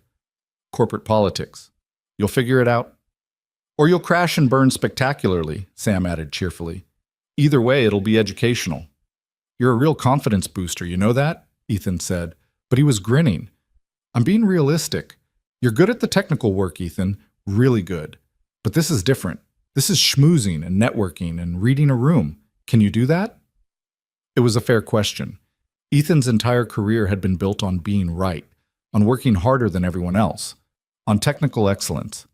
He'd never had to play politics because he'd never been important enough to matter in those games. Now he was walking into a room where half the people would see him as an upstart who'd gotten lucky, and the other half would be evaluating whether he was a threat. "I'll manage," Ethan said. "Same way I've managed everything else." Ben raised his glass again. "That's the spirit. Fake it till you make it." The conversation shifted to other topics: upcoming holiday plans, the nightmare that was New Year's Eve in the city, a debate about whether the new Star Wars movie was worth seeing, normal things, friend things. Ethan listened more than he talked, content to just be part of the group. Around 10, his phone buzzed. A text from Mrs. Chen. "Mia is asleep. No rush coming home. Enjoy your night." Ethan smiled. Mrs. Chen had been a lifeline these past months, not just for childcare, but for the quiet encouragement she offered whenever Ethan second-guessed himself. She'd lived in the same building for 40 years, raised 3 kids alone after her husband died, and had a way of cutting through nonsense with a single look. "Everything okay?" Andrea asked, noticing his expression. "Yeah, just my neighbor checking in. She's watching Mia tonight." "Must be hard," Andrea said. "The single-parent thing, balancing it all." "It is, but it's worth it." Ethan put his phone away. "Mia's the reason I fought so hard for this job. I wanted to show her that working hard matters, that you don't have to accept the hand you're dealt." "That's beautiful," Sam said, and for once there was no sarcasm in his voice. "Seriously, my parents paid for everything: school, apartment, connections. I've never had to fight for anything. I respect that you did." It was the most vulnerable thing Sam had ever said to him. Ethan met his eyes across the table. "Thanks, man. That means a lot." The group broke up around 11. Ethan caught a cab home, watching the city blur past the windows. In less than a month, he'd be at that leadership offsite, representing not just himself, but his entire team. The pressure was immense, but so was the opportunity. If he could prove himself there, cement his place in the company's upper ranks, everything he'd built would be secure. When he got home, Mrs. Chen was dozing on his couch, a Korean drama playing softly on the TV. She stirred when he came in. "Sorry," Ethan whispered. "Didn't mean to wake you." "It's fine. I was barely sleeping." She stood, gathering her things. Mia was good tonight. We read 3 books and she only asked for water twice after bedtime. Thank you, seriously. I don't know what I'd do without you. Mrs. Chen patted his arm. You'd figure it out. You always do. She paused at the door. That job of yours? The important one with the big meetings? You're doing well? I think so. I hope so. You are. I can tell. You walk different now. Taller. She smiled. Don't forget where you came from, but don't be ashamed of where you're going either. Both things can be true. After she left, Ethan checked on Mia. She was sprawled across her bed, one arm flung over her favorite stuffed elephant, completely at peace. He adjusted her blanket and kissed her forehead, then retreated to the living room. His laptop sat on the coffee table, silently beckoning. There was always more work to do, reports to review, code to check, emails to answer. But tonight, Ethan left it closed. Tonight, he was just going to be a father who made it home safe to sleep under the same roof as his daughter. Some nights, that was victory enough. The week before Christmas brought the kind of chaos that only happens when everyone's trying to finish projects before the holiday break. Ethan's team was pushing to complete such a secondary deliverable for Meridian, a customer lifetime value model that would help them identify their most profitable long-term customers. It was complex work, requiring careful statistical modeling and validation against years of historical data. The regression coefficients don't make sense, Sam said, pulling up a visualization on the large monitor in their team workspace. Look at this. According to the model, customers who return items are more valuable than customers who don't. That's backwards. Ethan leaned in, studying the numbers. Not necessarily. What if customers who return items are also the ones making the most purchases overall? They're engaged enough to buy frequently, even if some of those purchases don't work out.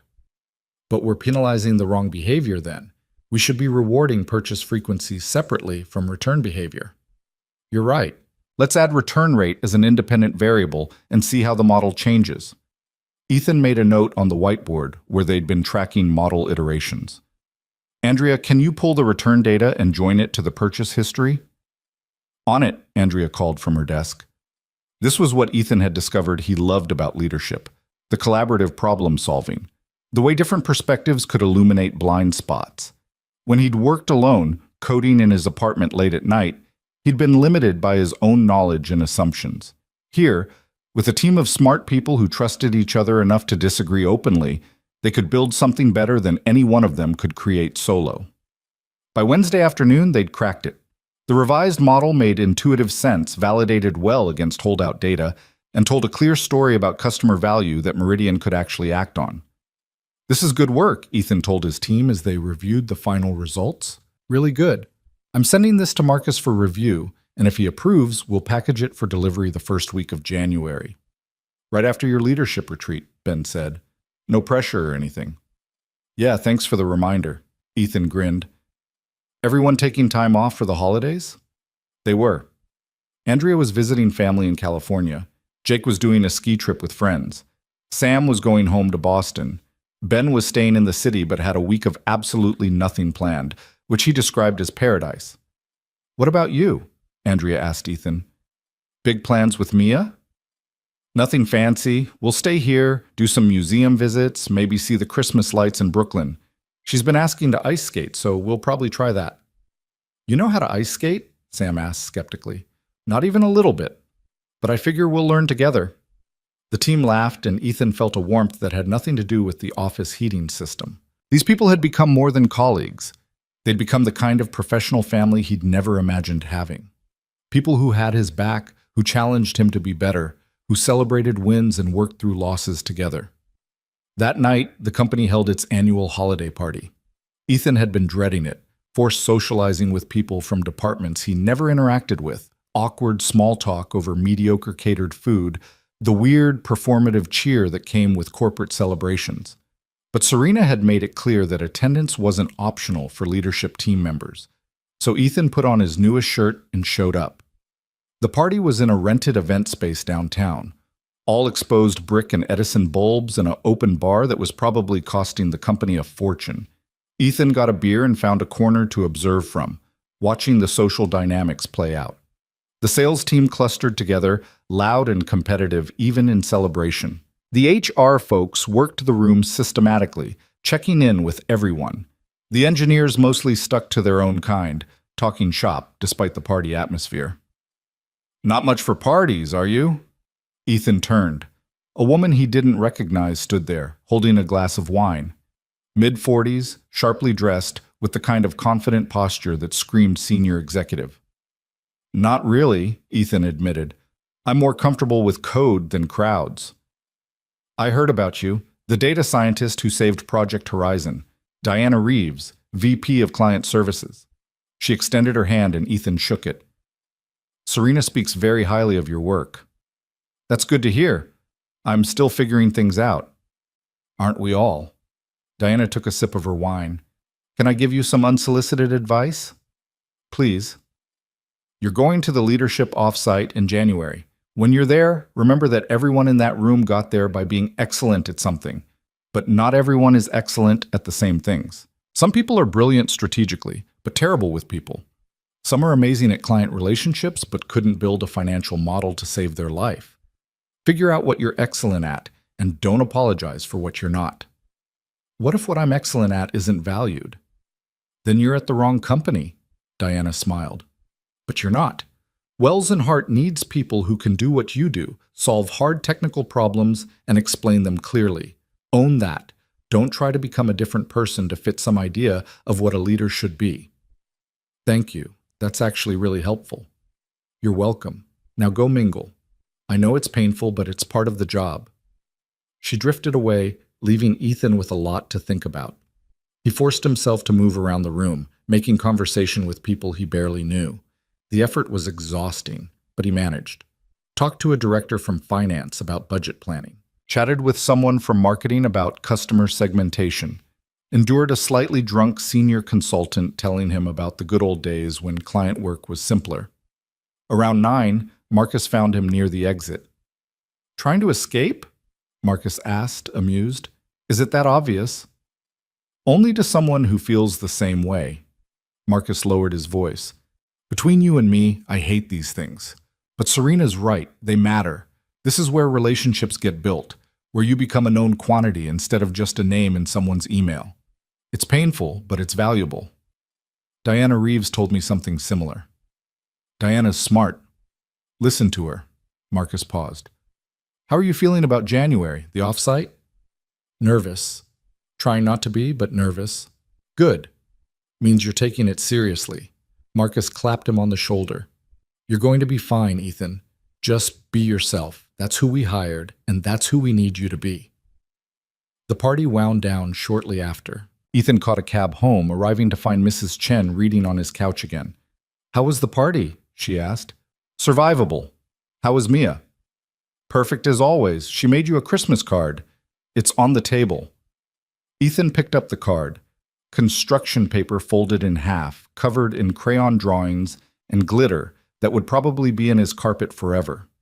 Inside, in Mia's careful printing, to Daddy, you are the best. Love, Mia. Something in his chest cracked open. All the stress of the party, the pressure of the upcoming offsite, the constant worry about whether he was doing enough, being enough. It all receded in the face of this simple declaration from his daughter. She worked on it for an hour, Mrs. Chen said softly. Wanted it to be perfect for you. It is perfect, Ethan said. She's perfect. Christmas morning came cold and bright. Ethan woke early, made coffee, and set up the modest pile of presents under the small tree they decorated together. Nothing extravagant. He still couldn't quite bring himself to spend freely, even with the salary increase. But there were books Mia had asked for, a science kit, new art supplies, and a stuffed penguin she'd been eyeing at the toy store for months. When Mia woke up and saw the presents, her face lit up in a way that made every hour of overtime, every stressful meeting, every moment of doubt worth it. Daddy, you got everything, she threw her arms around him. Everything I wanted. Did I? Ethan feigned surprise. Well, that's lucky. They spent the morning opening presents slowly, Mia examining each gift with the kind of intense focus she'd inherited from him. Then they made pancakes together, Mia cracking the eggs with fierce concentration, and ate them while watching a Christmas movie. In the afternoon, they walked to the ice skating rink in Central Park. It was crowded with families doing exactly what they were doing, trying to make memories in the cold. Ethan rented skates for both of them, and they wobbled out onto the ice together. "I'm scared," Mia said, gripping his hand. "Me too. But we'll figure it out together, okay?" They spent an hour mostly falling down and laughing, making almost no forward progress, but having more fun than Ethan had experienced in months. At one point, Mia looked up at him with wind-chapped cheeks and said, "This is the best day ever." Ethan's throat tightened. "Yeah, kiddo, it really is." That night, after Mia was asleep, Ethan sat on his balcony despite the cold and thought about the year that was ending. 12 months ago, he'd been nobody, a data entry clerk with impossible dreams and no clear path to achieving them. Now he was a senior data scientist, leading a team, saving multi-million-dollar contracts, and getting invited to leadership retreats. The transformation should have felt triumphant, and parts of it did. But there was also fear underneath, fear that it could all disappear as quickly as it had appeared, fear that one mistake would expose him as the fraud he sometimes felt like, fear that he was building a career on luck rather than sustainable competence. His phone buzzed. An email from Serena with the subject line, "January offsite, final agenda." Ethan opened it, scanning the schedule. Day 1 was strategic planning and company direction. Day 2 was leadership development and team building. There was a dinner both nights and a closing breakfast before everyone drove back to the city. At the bottom of the email, a note. "Ethan, you're scheduled to present on lessons learned from the Project Horizon crisis. 20 minutes, followed by discussion. Focus on what worked, what didn't, and how we institutionalize the improvements. Looking forward to hearing your perspective. S. Chatvav." Ethan read it 3 times. A presentation to the entire leadership team about the most high-stakes situation he'd ever been part of. The fear intensified, but underneath it was something else. Opportunity. Serena was giving him a platform, a chance to shape how the company thought about quality and accountability and listening to voices that usually got ignored. This wasn't just about his career anymore. This was about making Wells and Hart the kind of place where the next person like him, the next junior engineer with no degree and a head full of ideas, would be heard. He started outlining the presentation right there on his balcony, fingers numb from cold, breath fogging in the December air. He'd tell the truth. The whole truth. About what it felt like to know something was wrong and be afraid to speak up. About the culture that had allowed problems to fester. About the courage it took to finally break silence, and the support he'd received when he did. And he'd propose concrete changes, formal channels for raising concerns, protection for people who challenge senior leadership, regular methodology reviews independent of project teams, ways to make sure this never happened again. By the time he went inside, he had a rough outline. It wasn't polished yet, but it was honest. And if Diana Reeves was right, if what Wells and Hart needed was for him to be himself, then honesty was the only approach that made sense. New Year's Eve came and went quietly. Ethan stayed home with Mia, watching the ball drop on TV and making noise with pots and pans at midnight, because Mia thought it was hilarious. The first day of the new year dawned clear and cold, full of the particular kind of potential that comes with arbitrary markers of new beginnings. The leadership offsite was scheduled for the second week of January. Ethan spent the intervening days refining his presentation, running it past Marcus for feedback, and fighting the urge to over-prepare. Marcus had been helpful, suggesting he focus less on technical details and more on the human elements, the fear, the pressure, the culture. "They need to understand what it felt like," Marcus told him during a practice session. "Not just what happened, but why it happened. Make them see it through your eyes." The night before the offsite, Ethan couldn't sleep. He lay in bed staring at the ceiling, running through his talking points, imagining everything that could go wrong. What if people thought he was being self-aggrandizing? What if they resented him for making Damien look bad? What if his recommendations were dismissed as naive or impractical? Around 2 a.m., he gave up on sleep and went to check on Mia. She was sleeping peacefully, her elephant clutched close. Ethan sat on the edge of her bed and watched her breathe, drawing strength from the simple fact of her existence. "I'm doing this for you," he whispered. So you grow up in a world where speaking truth doesn't have to be an act of courage, where it's just expected, normal. Mia stirred but didn't wake. Ethan kissed her forehead and went back to bed, where he finally fell into a fitful sleep just as dawn was breaking. The conference center was 2 hours north of the city, nestled in the woods with the kind of rustic elegance that cost a fortune to maintain. Ethan drove up in a rental car, his presentation loaded on a USB drive in his pocket like a talisman. The parking lot was already half full when he arrived. Luxury SUVs and sedans that probably cost more than he'd made in the past 3 years combined. Inside, the lobby was all stone fireplaces and leather furniture. A registration table directed him to a meeting room where coffee and breakfast were set up. Ethan grabbed a cup and a croissant he was too nervous to eat, then found a seat near the back. The room filled up quickly. He recognized most faces from the holiday party or email threads. Diana Reeves, the VP of Client Services he'd talked to. Robert Chen from Finance, Maria Santos, who ran HR. A dozen others, all senior, all accomplished, all looking at him with varying degrees of curiosity. Serena arrived last, commanding the room just by walking into it. She took her place at the front and the conversations died down. Good morning, everyone. Thank you for being here. We've got 2 intense days ahead of us, but I think you'll find them valuable. We're going to talk about where we've been, where we're going, and how we get there together. She smiled. But first, coffee. And if you haven't met everyone, take a few minutes to introduce yourselves.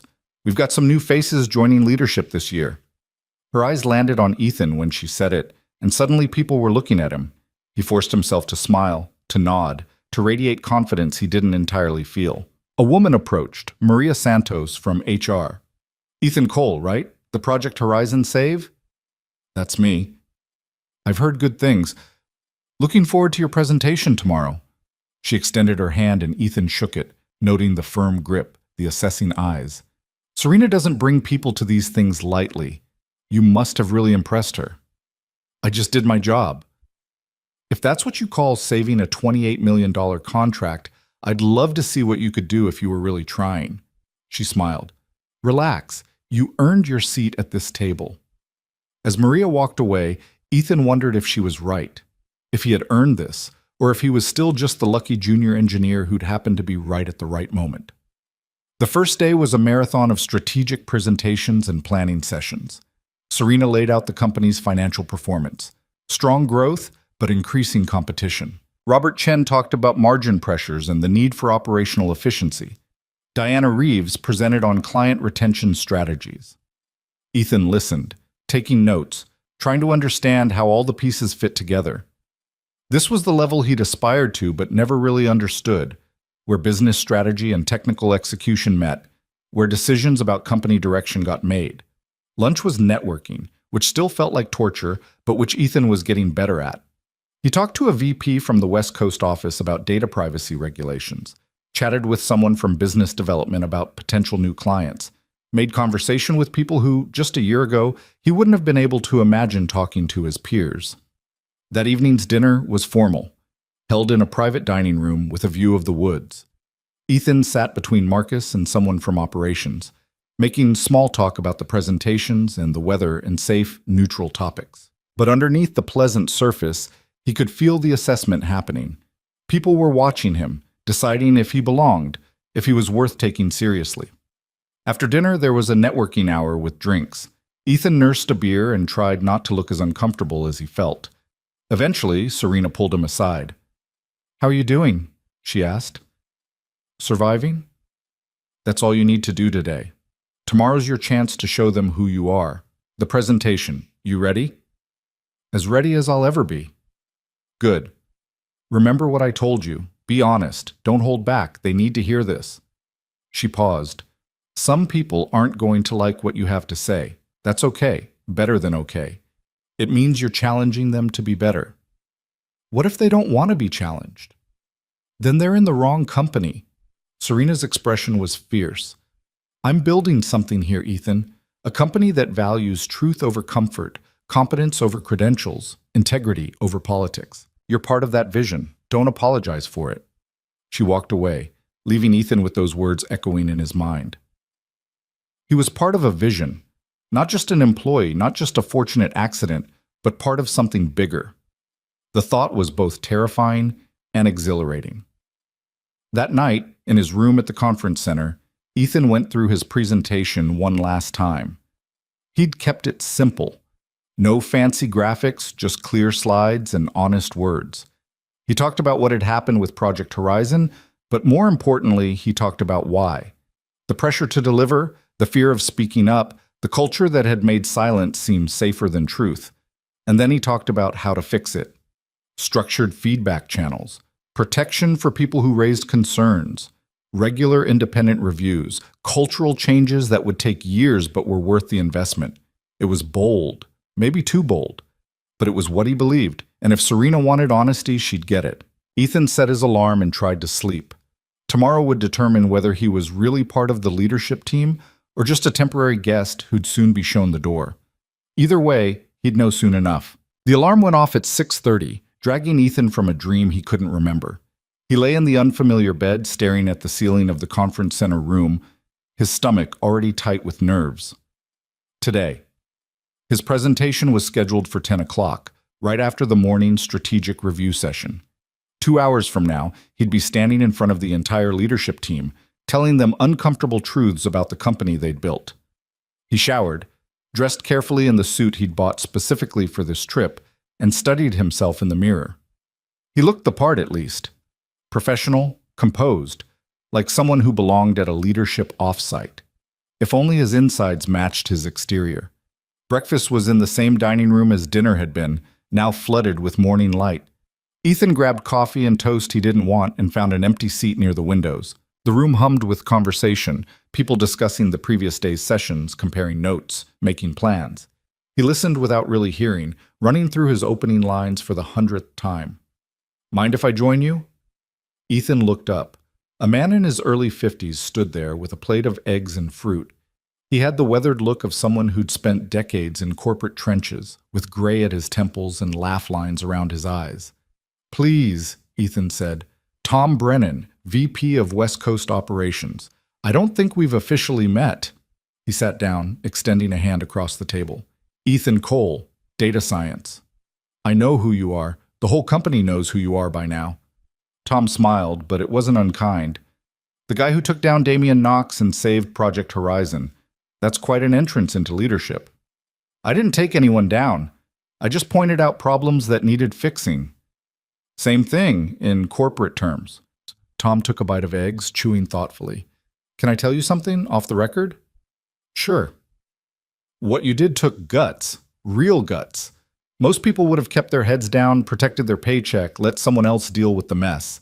The fact that you didn't, that says something about your character." He paused. "It also makes you dangerous." Ethan's coffee suddenly tasted bitter. "Dangerous how?" "Dangerous to people who've been cutting corners and hoping nobody notices. Dangerous to the comfortable mediocrity that creeps into any organization over time. You set a standard, whether you meant to or not. Now everyone's watching to see if that standard gets enforced consistently or if you were just a one-time fluke." Tom met his eyes directly. "So my advice? In your presentation today, don't pull your punches. Say what needs to be said. Because if you soften it now, you'll lose the credibility you earned by speaking up in the first place." "Well, what if people don't want to hear it?" "Then they needed to hear it even more." Tom stood, picking up his plate. "Good luck today. And Ethan, for what it's worth, I'm glad you're here. We need people like you." He walked away, leaving Ethan with a lot to process. Dangerous. He'd never thought of himself that way. But Tom was right. By refusing to stay silent, Ethan had become a threat to anyone whose position depended on problems staying buried. The question was whether Serena would protect him when those people pushed back, or whether he'd end up like the engineers before him who'd raised concerns and quietly disappeared. At 9:30, people began filtering into the main conference room. Ethan followed, his presentation file loaded on a laptop that felt suddenly very heavy. The room was set up theater style, with rows of chairs facing a screen and podium. Ethan took a seat in the back, trying to calm his racing heart. Serena started the morning session with a review of quarterly objectives. Robert Chen presented updated financial projections. Maria Santos discussed talent retention strategies. All of it was competent, polished, exactly what you'd expect from experienced executives. And then Serena said, "Next up, we have Ethan Cole presenting on lessons learned from the Project Horizon crisis. Ethan, you're on." The walk to the front of the room felt like miles. Ethan plugged in his laptop with fingers that wanted to shake, pulled up his slides, and turned to face the assembled leadership team. 23 people, all watching him with expressions ranging from curious to skeptical to actively hostile. He took a breath and began. 8 months ago, I was nobody in this company. A junior data engineer with no degree, no corporate experience, and every reason to keep my mouth shut and be grateful I had a job at all. His voice came out steadier than he felt. But I saw problems with Project Horizon's methodology. Serious problems. Problems that would eventually cost us $28 million and almost destroy our relationship with our most important client. He clicked to the next slide, a simple timeline. I flagged these problems in July, then August, then September. Every time I was told we were past the design phase, that good enough was good enough, that I needed to stay in my lane. And every time I accepted that answer because speaking up seemed more dangerous than staying quiet. The room was completely silent. Ethan could see Serena watching him intently, Marcus nodding slightly, Diana Reeves taking notes. So let me tell you what it feels like to be a junior employee who knows something is wrong. He clicked to his next slide, a photo he'd taken from his old apartment's fire escape, the city stretching out in the darkness. You're terrified. Every day you're choosing between your integrity and your survival. You know that if you push too hard, you'll be labeled as difficult, as not a team player, as someone who doesn't understand how things work. And in my case, I had a 5-year-old daughter depending on me. One wrong move and I'd be back to working 3 jobs and hoping the rent check didn't bounce. He saw a few people shift uncomfortably in their seats. But here's the thing, that fear exists because we created it. Not intentionally, maybe, but through hundreds of small choices about who we listen to, whose concerns we take seriously, whose expertise we value.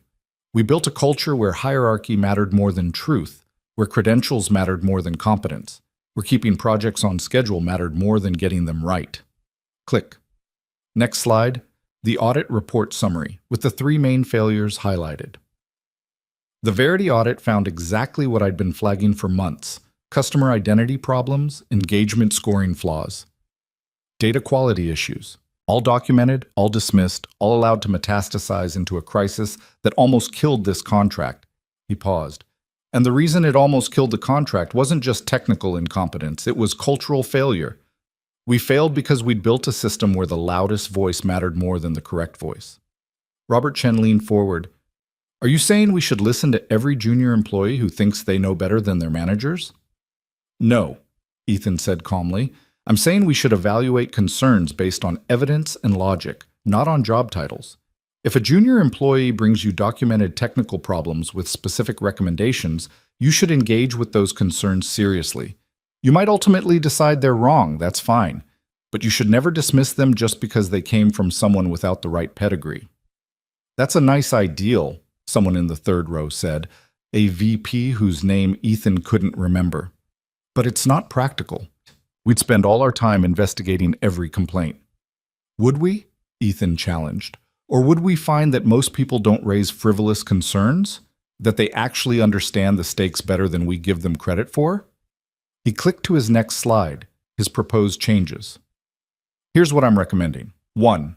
Establish formal channels for raising technical or ethical concerns, with clear processes for investigation and response. 2. Create protection policies so people can speak up without fear of retaliation. 3. Implement regular independent methodology reviews on all major projects, separate from the project teams themselves. That sounds expensive, Robert said. So is losing a $28 million contract. So is the reputational damage when clients discover we've been delivering flawed analytics. So is the talent we lose when good people get frustrated and leave because they're not being heard. Ethan's voice hardened slightly.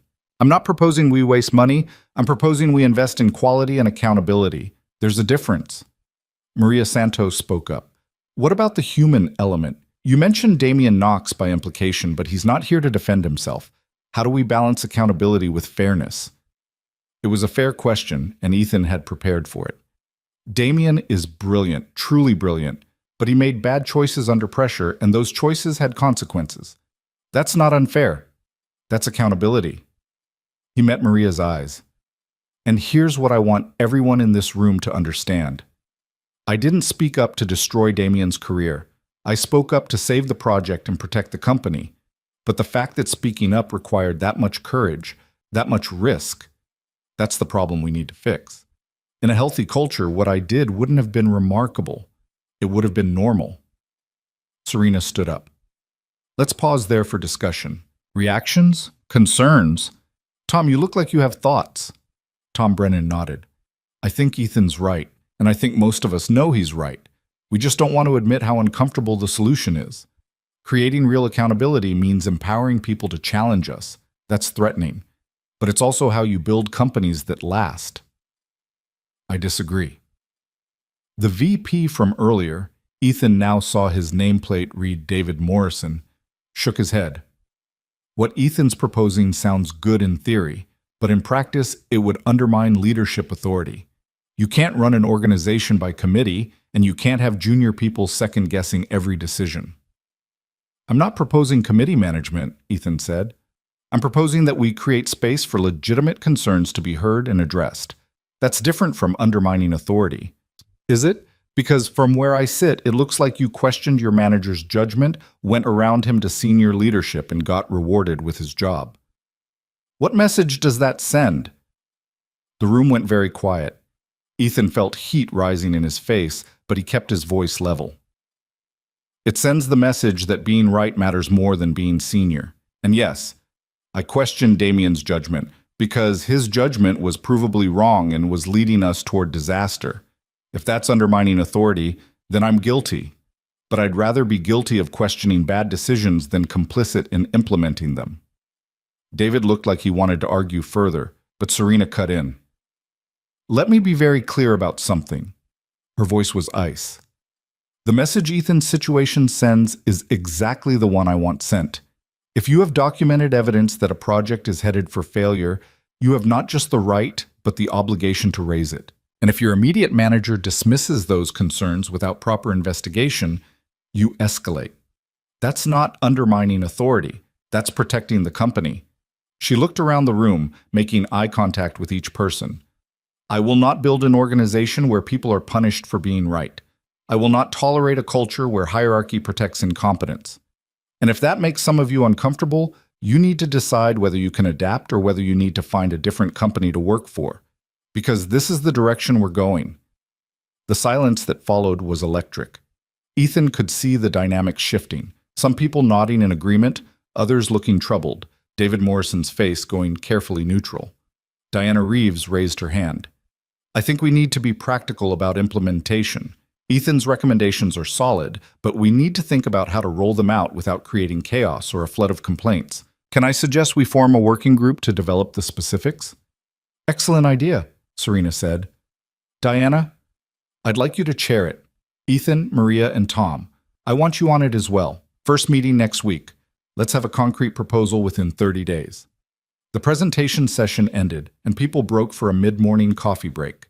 Ethan packed up his laptop with shaking hands, still processing what had just happened. He'd expected pushback, but the directness of it, David Morrison essentially calling him out for career opportunism, had hit harder than he'd anticipated. Marcus appeared at his elbow. You did great, really great. David Morrison hates me now. David Morrison is scared of you. There's a difference. Marcus lowered his voice. He's been coasting on past successes for years. The idea that someone might actually check his work terrifies him. Don't take it personally. How can I not take it personally? Because it's not about you. It's about him protecting his position. And honestly, if your recommendations make people like David uncomfortable, that's a feature, not a bug. The rest of the morning was dedicated to leadership development exercises, the kind of team-building activities that always felt slightly ridiculous but that Ethan dutifully participated in. They did a trust exercise where people had to fall backwards and be caught by colleagues, discussed their leadership styles using some personality framework, shared stories about formative professional experiences. When it was Ethan's turn to share, He talked about the moment he decided to send the documentation to Serena and Marcus, knowing it could cost him everything. I was standing outside the conference room, watching Damien present his remediation plan, and I had this moment of clarity. I could stay silent and keep my job, or I could speak up and maybe save the company, but definitely destroy my sense of myself. And I realized that I'd rather lose the job than lose who I was. He paused. That's probably the most important leadership lesson I've learned. That integrity isn't something you have, it's something you choose. Every day. Sometimes every hour. When he finished, several people were nodding. Even David Morrison looked thoughtful, though he didn't say anything. Lunch was sandwiches and networking, followed by an afternoon session on strategic planning for the coming year. Ethan contributed where he could, mostly listening and learning. The scope of what the company was planning was staggering. New markets, new service lines, aggressive growth targets. And apparently he was supposed to be part of making it happen. That evening's dinner was more relaxed than the previous night. People had loosened up, gotten comfortable with each other. Ethan found himself in a conversation with Diana Reeves and Tom Brennan about the challenges of scaling data science practices across distributed teams. The hardest part isn't the technology, Diana said, gesturing with her wine glass. It's getting everyone to agree on standards and methodology. Every office wants to do things their own way. That's where Ethan's proposed review process could actually help, Tom said. If you have independent audits, it forces consistency. Assuming people don't game the audits, Ethan said, which they will if the incentives aren't right. So what incentives would you set? Diana asked. Ethan thought about it. Reward accuracy and transparency, not just hitting deadlines. Make it safe to report problems early. Penalize people who hide issues until they become crises. Basically, flip the current incentive structure. That's harder than it sounds, Diana said. Clients pay us for results, not for honesty about limitations. In the short term, maybe, but long term, our reputation is our most valuable asset. If clients can't trust our work, we don't have a business. Tom raised his glass. I'll drink to that, to building something that lasts instead of just hitting quarterly targets. They clinked glasses, and Ethan felt something shift. These people weren't just colleagues or superiors, they were becoming allies, people who shared his vision for what the company could be. That was worth more than any title or salary increase. After dinner, there was supposed to be another networking session, but Ethan slipped away to call Mia. She answered on the second ring, Mrs. Chen's TV chattering in the background. "Daddy!" Her voice was pure joy. "When are you coming home?" "Tomorrow afternoon, sweetheart. How are you doing?" "Good. Mrs. Chen taught me how to make dumplings. I made 17. 17, that's amazing. Some of them were a little wonky, but Mrs. Chen said that's okay because they'll taste good anyway." There was rustling. Then, "Daddy, are you having fun at your work trip?" Ethan smiled. "It's not exactly fun, but it's good. I'm learning a lot." "Are you the smartest one there?" "No, baby. Everyone here is very smart, but I'm holding my own." "That's good. I miss you." "I miss you too, Mia, so much. But I'll see you tomorrow, and we'll do something special this weekend, okay?" "Okay. I love you, Daddy." "I love you too, sweetheart. Be good for Mrs. Chen." After he hung up, Ethan stood on the conference center's back deck, looking out at the dark woods. The temperature had dropped, and his breath fogged in the air. Tomorrow morning there was one final session, closing thoughts and commitments for the year ahead, and then everyone would drive back to the city and regular life.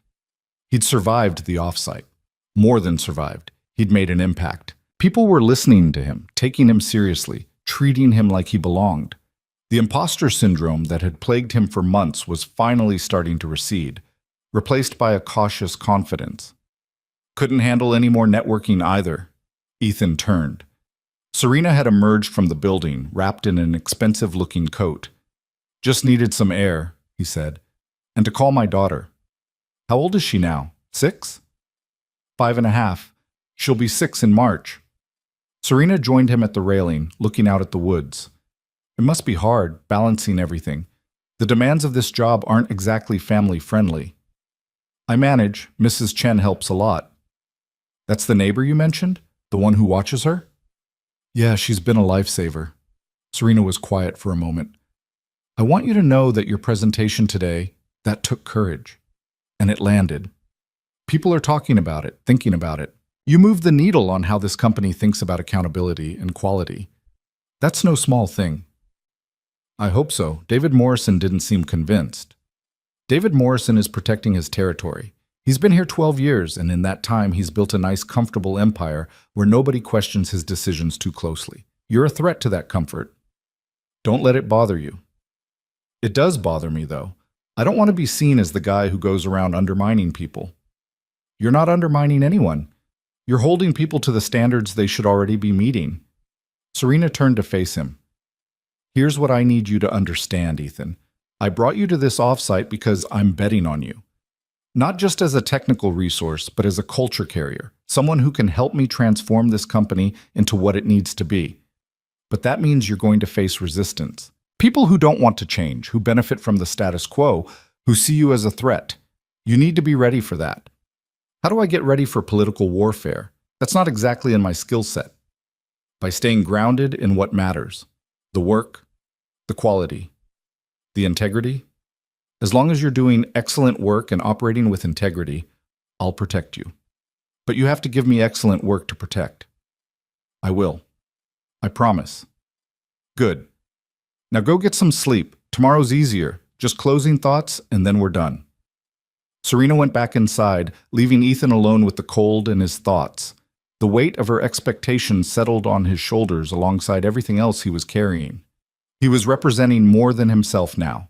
He was representing every junior employee who'd ever been afraid to speak up, every talented person without the right credentials who'd been overlooked, every truth that had gone unspoken because saying it seemed too dangerous. That was a heavy burden, but it was also exactly what he'd signed up for when he'd walked into that conference room and told Serena and Marcus what Damien had done. This was the logical consequence of choosing truth over comfort. Now he had to live up to it. The next morning's session was mercifully brief. Serena asked each person to share one commitment they were making for the coming year, one thing they'd personally own and drive forward. When it came to Ethan's turn, he stood up and said simply, I commit to building a culture where technical excellence and honest communication are valued more than credentials and hierarchy, and to delivering results that make that culture worth maintaining. Scattered applause, a few nods. From David Morrison, a neutral expression that gave nothing away. By 11, people were packing up and heading to their cars.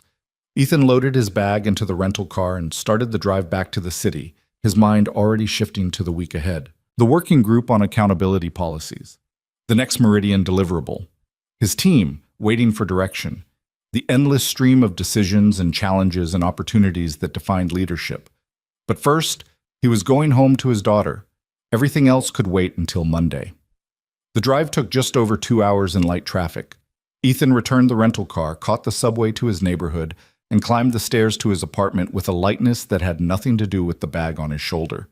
Mrs. Chen opened the door before he could knock, Mia already running toward him. Daddy!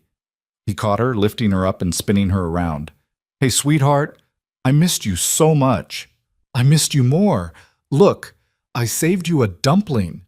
She wriggled down and ran to the kitchen, returning with a slightly squashed dumpling on a plate. It's cold now, but it's still good. Ethan ate it solemnly, making appreciative noises. Delicious. You're going to be a better cook than me before you know it. That's not hard, Daddy. You only know how to make 3 things. Mrs. Chen laughed. She's not wrong, but you're improving. After Mrs. Chen left, with a generous payment that finally matched what her help was worth, Ethan and Mia collapsed on the couch together. She curled up against him, chattering about her 2 days, and Ethan just listened, feeling the tension of the offsite slowly drain away. This was what mattered, this warmth, this connection, this small person who believed he could do anything. The rest of it, the corporate politics, the presentations, the pressure, it was all in service of protecting this, of building a life where Mia never had to worry about rent or food or whether Daddy's job was stable enough to count on. Daddy? Mia looked up at him. Are you happy? Right now? Yes, baby. Very happy. Good. Because when you're happy, I'm happy. Ethan kissed the top of her head and pulled her closer. Monday would bring new challenges. David Morrison's resistance, the working group's first meeting, the endless work of trying to change a culture that didn't necessarily want to change. But that was Monday. Tonight was just this: a father and daughter on a worn couch in a small apartment, safe and together and enough. And tomorrow, he'd get up and do it all again. Because that's what you did when you'd been given a chance you never thought you'd get. You worked harder than everyone else. You stayed true to yourself. You built something worth protecting. And you never, ever forgot what you were fighting for. Monday morning came with the particular weight that follows a transformative weekend. Ethan dropped Mia at school, fielding her questions about what he'd learned at his important work trip, and arrived at Wells and Hart by 8:30. The office felt different somehow, though nothing had physically changed. Maybe it was him who'd changed. The first working group meeting was scheduled for 10. Ethan spent the intervening time catching up on emails and checking in with his team. Ben had kept things running smoothly in his absence, and there was good news. The customer lifetime value model had passed Meridian's internal review with only minor questions. They loved it, Ben reported, grinning. Patricia's team said it was the cleanest methodology documentation they'd ever seen from a consulting firm. Direct quote. "That's because we actually did the work instead of faking it," Ethan said. "Novel concept, I know." At 10, he headed to the conference room where Diana Reeves had set up for the working group meeting. She was already there, along with Tom Brennan and Maria Santos. They'd also added two people Ethan didn't know well: a senior engineer named Kevin Liu and someone from legal named Rachel Hartman. "Good morning, everyone," Diana said as they settled in. "Let's get started. Our mandate from Serena is clear. Develop concrete policies and procedures that make it safe and effective for employees to raise concerns about technical quality, ethics, or business practices. We have 30 days to deliver a proposal. Thoughts on where to begin?" "We need to define what kinds of concerns we're talking about," Rachel said, pulling out a legal pad. "There's a difference between someone disagreeing with a management decision and someone identifying actual misconduct or serious technical failures." "Agreed," Tom said. "And we need a triage system. Not everything requires a full investigation, but everything deserves a response." For the next 2 hours, they worked through the framework. Ethan contributed heavily to the technical sections: how to evaluate methodology concerns, what constituted adequate documentation, how to distinguish between legitimate disagreements and actual problems.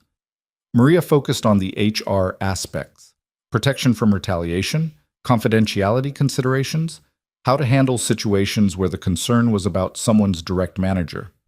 By the end of the meeting, they had a rough outline. It wasn't perfect, but it was a start. "Next meeting Thursday," Diana said. "Everyone come with a draft of your section. We'll integrate them and start pressure testing the approach." As people filed out, Diana caught Ethan's arm. "How are you doing? Really?" "Honestly, a little overwhelmed. This is a lot of responsibility." "It is, but you're the right person for it. You lived through what happens when these systems don't exist. That perspective is invaluable." She paused. "Just be prepared for pushback. Not everyone is going to love having their decisions subject to scrutiny." "David Morrison, you mean?" "Among others, but don't let it derail you. We're doing important work here." The rest of January passed in a blur of activity. The working group met twice a week, refining their proposal. Ethan's team delivered 2 more Meridian milestones, both accepted without major revisions. And slowly, word spread through the company about what the working group was building. The reactions were mixed. Some people, especially junior employees and those in technical roles, were enthusiastic. Finally, a formal way to raise concerns without career suicide. But others, particularly in middle management, were nervous. Ethan overheard conversations in the break room, caught the worried glances when he walked past. "They're creating a culture of tattling," someone said in the elevator, not realizing Ethan was behind them. "Nobody's going to be able to make decisions without junior people second-guessing everything." Ethan didn't say anything, but he filed it away. That attitude, that viewing accountability as tattling, was exactly what they were trying to change. In early February, David Morrison requested a meeting with Ethan. The calendar invite was polite but curt: discussion regarding working group proposal. Ethan showed up at the appointed time to find David in his office, door open, expression neutral. "Close the door," David said. "Have a seat." Ethan sat, keeping his posture relaxed even as his guard went up. I wanted to talk to you about this accountability policy you're developing, David began. I've seen the draft that's circulating, and I have concerns. I'm listening. My concern is that it undermines the management structure we've built. Managers need to be able to make decisions without constantly worrying that someone's going to file a complaint because they disagree. That's not how you run an efficient organization. With respect, that's not what the policy does. It creates a channel for raising legitimate concerns about quality or ethics. Disagreement with a decision isn't enough. You need evidence of an actual problem. And who decides what constitutes an actual problem? Some committee? Serena? That takes power away from the people closest to the work and centralizes it at the top. That's not empowerment, it's micromanagement. Ethan took a breath, choosing his words carefully. I understand your concern, but the alternative is what we had with Project Horizon. Problems that festered because the people who saw them didn't feel safe raising them. That cost us millions and nearly destroyed a client relationship. Isn't preventing that worth some temporary discomfort? Temporary? David leaned forward. This isn't temporary, Ethan. This is permanent cultural change that you're proposing based on one incident. One incident that, frankly, could have been handled differently if you'd been more diplomatic in how you raised your concerns. I tried being diplomatic for 4 months. It didn't work. Because you were too junior to understand the business context. Damien was weighing factors you couldn't see: client expectations, timeline pressures, resource constraints. Should he have handled it better? Maybe. But that doesn't mean we need to blow up our entire management structure. Ethan felt his patience fraying. I'm not trying to blow anything up. I'm trying to build something better. A system where being right matters more than being senior, where quality isn't sacrificed for convenience, where people don't have to risk their careers to do the right thing. That sounds wonderful in a motivational poster. But in the real world, someone has to make decisions. And those decisions aren't always going to make everyone happy. What you're proposing creates an environment where people can undermine their managers by running to Serena every time they don't get their way. That's not... Ethan stopped himself. This wasn't a conversation. It was David laying down a marker, making sure Ethan knew there would be opposition. Look, the policy has safeguards against frivolous complaints. There are consequences for misuse. This isn't a free-for-all. We'll see. David stood, signaling the meeting was over. Just understand that not everyone shares your view of what went wrong with Project Horizon. Some of us think the real problem was a breakdown in chain of command, not a failure to listen to junior employees. Food for thought. Ethan left the office feeling like he'd just been through a corporate version of a knife fight. Nothing overtly hostile had been said, but the message was clear. David was going to fight this, and he was going to frame Ethan as someone who didn't understand how real businesses worked. That night, Ethan talked it through with Marcus over coffee. David's positioning himself as the voice of practical management against your idealistic reforms, Marcus said. It's a smart play, politically. So what do I do? You make sure the policy is actually practical, that it addresses legitimate concerns without creating bureaucratic nightmares. And you get buy-in from other senior leaders before David can build a coalition against it. How do I do that? By showing them it works. We're going to pilot the policy on my team first. Use the next 2 months to test it, refine it, demonstrate that it doesn't create chaos. Then when we present to the full leadership team, we'll have data, not just theory. It was brilliant, and Ethan told him so. I've been doing this a long time, Marcus said. Corporate change requires both vision and pragmatism. You've got the vision. Let me help with the pragmatic part. The pilot program launched in March, coinciding with Mia's 6th birthday. Ethan threw her a party at the apartment. Nothing elaborate, just a few kids from school, pizza, and a dinosaur cake that Ethan had stress-baked at midnight the night before. Watching Mia blow out her candles, surrounded by friends and laughter, Ethan felt a fierce protectiveness. This life, this stability, was worth protecting, worth fighting for. The pilot program at work was revealing. In the first month, 3 concerns were raised through the new channel. One was about data privacy practices that turned out to be a legitimate gap. They weren't properly anonymizing customer data in development environments. Marcus fixed it immediately and thanked the engineer who'd flagged it. The second was about a manager showing favoritism in project assignments. HR investigated, found some validity to the concern, and worked with the manager on more transparent allocation processes. The third was someone disagreeing with a technical decision who couldn't provide evidence that the decision was actually wrong. That one was closed quickly with an explanation of why the concern didn't meet the threshold for intervention. "See," Marcus told Ethan after reviewing the month's results. "The system works. Real problems get addressed. Disagreements get explained. Nobody's career is destroyed for raising a concern, and nobody's wasting time on frivolous complaints. This is exactly what we needed." They presented the pilot results to the working group, who incorporated the learnings into the final proposal. By early April, they were ready to present to the full leadership team. The presentation was scheduled for a Friday afternoon. Diana led it, with Ethan presenting the technical evaluation framework and Maria covering the HR and legal aspects. The room was packed, not just the leadership team, but several senior managers who'd been invited to provide input. David Morrison sat in the front row, arms crossed, expression skeptical. Diana walked through the rationale, the pilot results, the proposed policy framework. When she finished, Serena opened it up for discussion. "I have questions," David said immediately. This pilot was on one team, Marcus's team, which is already known for having an open culture. How do we know this works in less collaborative environments? "That's a fair concern," Diana said, "which is why we're proposing a phased rollout. Start with willing teams, learn from their experience, refine the approach, and expand gradually." "So we're going to have different policies for different teams? That's a compliance nightmare." "It's a pilot expansion," Maria corrected. "The policy is the same everywhere. We're just implementing it in phases to allow for learning and adjustment." David shook his head. "I still think this is solving a problem we don't have. One project had issues because of specific personalities and circumstances. That doesn't mean we need to overhaul our entire approach to management." Tom Brennan spoke up. "David, with respect, it wasn't just one project.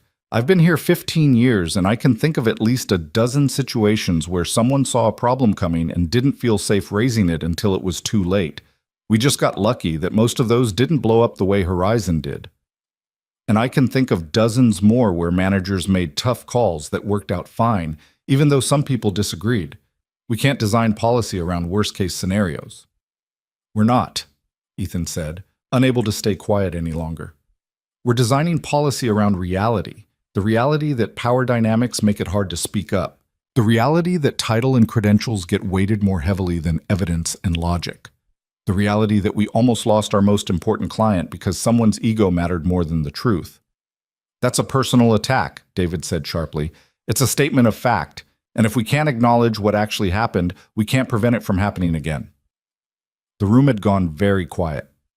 Ethan could feel everyone's eyes on him, could sense that he'd crossed some invisible line, but he was done being diplomatic. "Look," he continued, "I get that this makes some people uncomfortable. I get that it feels like scrutiny, like second-guessing, like having your authority questioned. But here's what I learned. Authority without accountability is just power, and power without truth is dangerous. We can build a company where both exist, where managers have the authority to make decisions and the accountability to make good ones. Or we can keep the status quo and hope we get lucky. I know which one I want to work for." Serena let the silence stretch for a moment, then said, "I want to be very clear about where I stand. This policy is moving forward.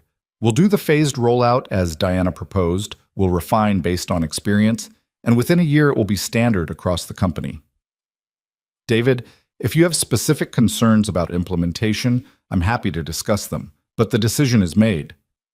David's jaw tightened, but he nodded curtly. The meeting wrapped up shortly after. As people filed out, Serena caught Ethan's eye and gave him a small nod of approval. Diana squeezed his shoulder on her way past. Tom gave him a thumbs up. But Ethan also saw the way David Morrison looked at him on his way out, a look that promised this wasn't over. The next few weeks were tense. The policy rollout began, and as predicted, some teams embraced it enthusiastically, while others implemented it with visible reluctance.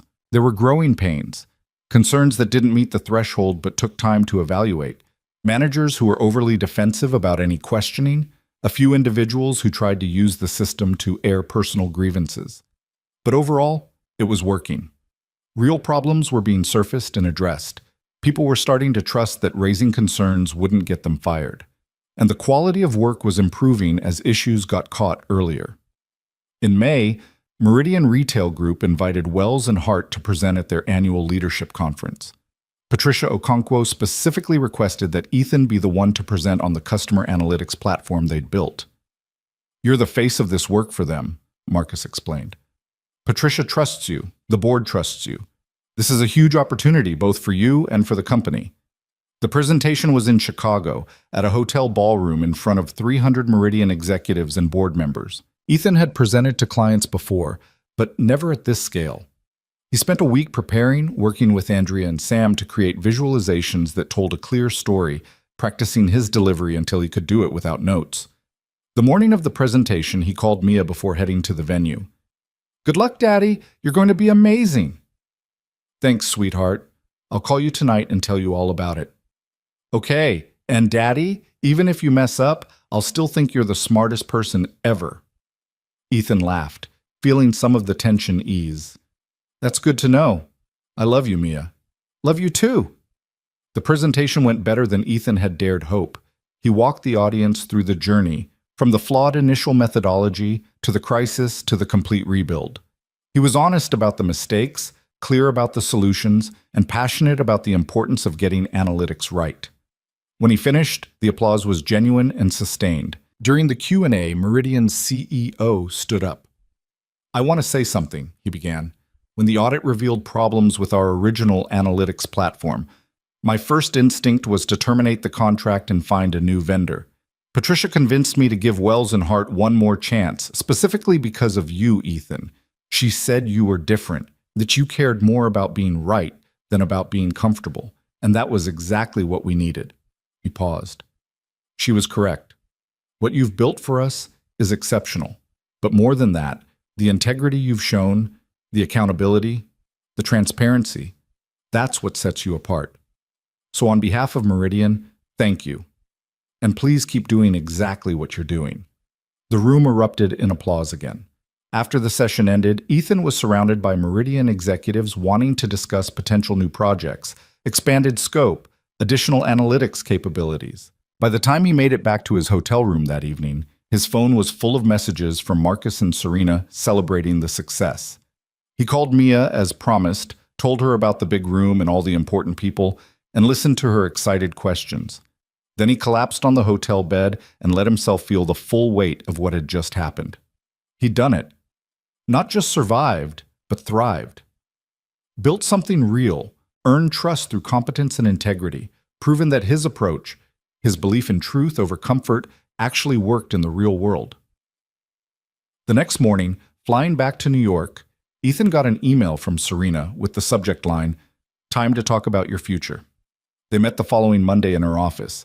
Ethan had been there a few times now, but it still felt slightly surreal to be sitting across from the CEO as something approaching an equal. "The Meridian presentation was outstanding," Serena began. "Patricia called me personally to say how impressed their entire leadership team was. They want to expand our contract, another $15 million over 3 years, with you as the guaranteed lead consultant." "That's incredible." "It is, and it raises an important question. What do you want your career to look like, Ethan? Because you have options now." "What kind of options?" "You could stay focused on technical work, keep leading the analytics practice, building models, serving clients directly. That's a perfectly valid path. Or you could move into broader leadership, eventually running the entire data science function, maybe even a VP role. That's also on the table." Serena leaned forward. "But I need to know what you want, because the skills that got you here, technical brilliance, integrity, willingness to challenge bad decisions, those are different from the skills you'll need at the next level. Politics, strategic thinking, managing managers. Are you interested in learning those things?" Ethan thought about it. 6 months ago, the answer would have been an automatic yes. More money, more prestige, more security. But now, having experienced leadership from the inside, he knew it was more complicated. "Can I be honest?" he asked. "I'd prefer it. I don't love the political parts, the networking, the managing up, the careful navigation of competing interests. I do it because I have to, but it's not what energizes me. What I love is solving hard problems, building excellent work, and creating environments where other people can do the same. If there's a path that lets me keep doing that without having to become a full-time politician, that's what I want. Serena smiled.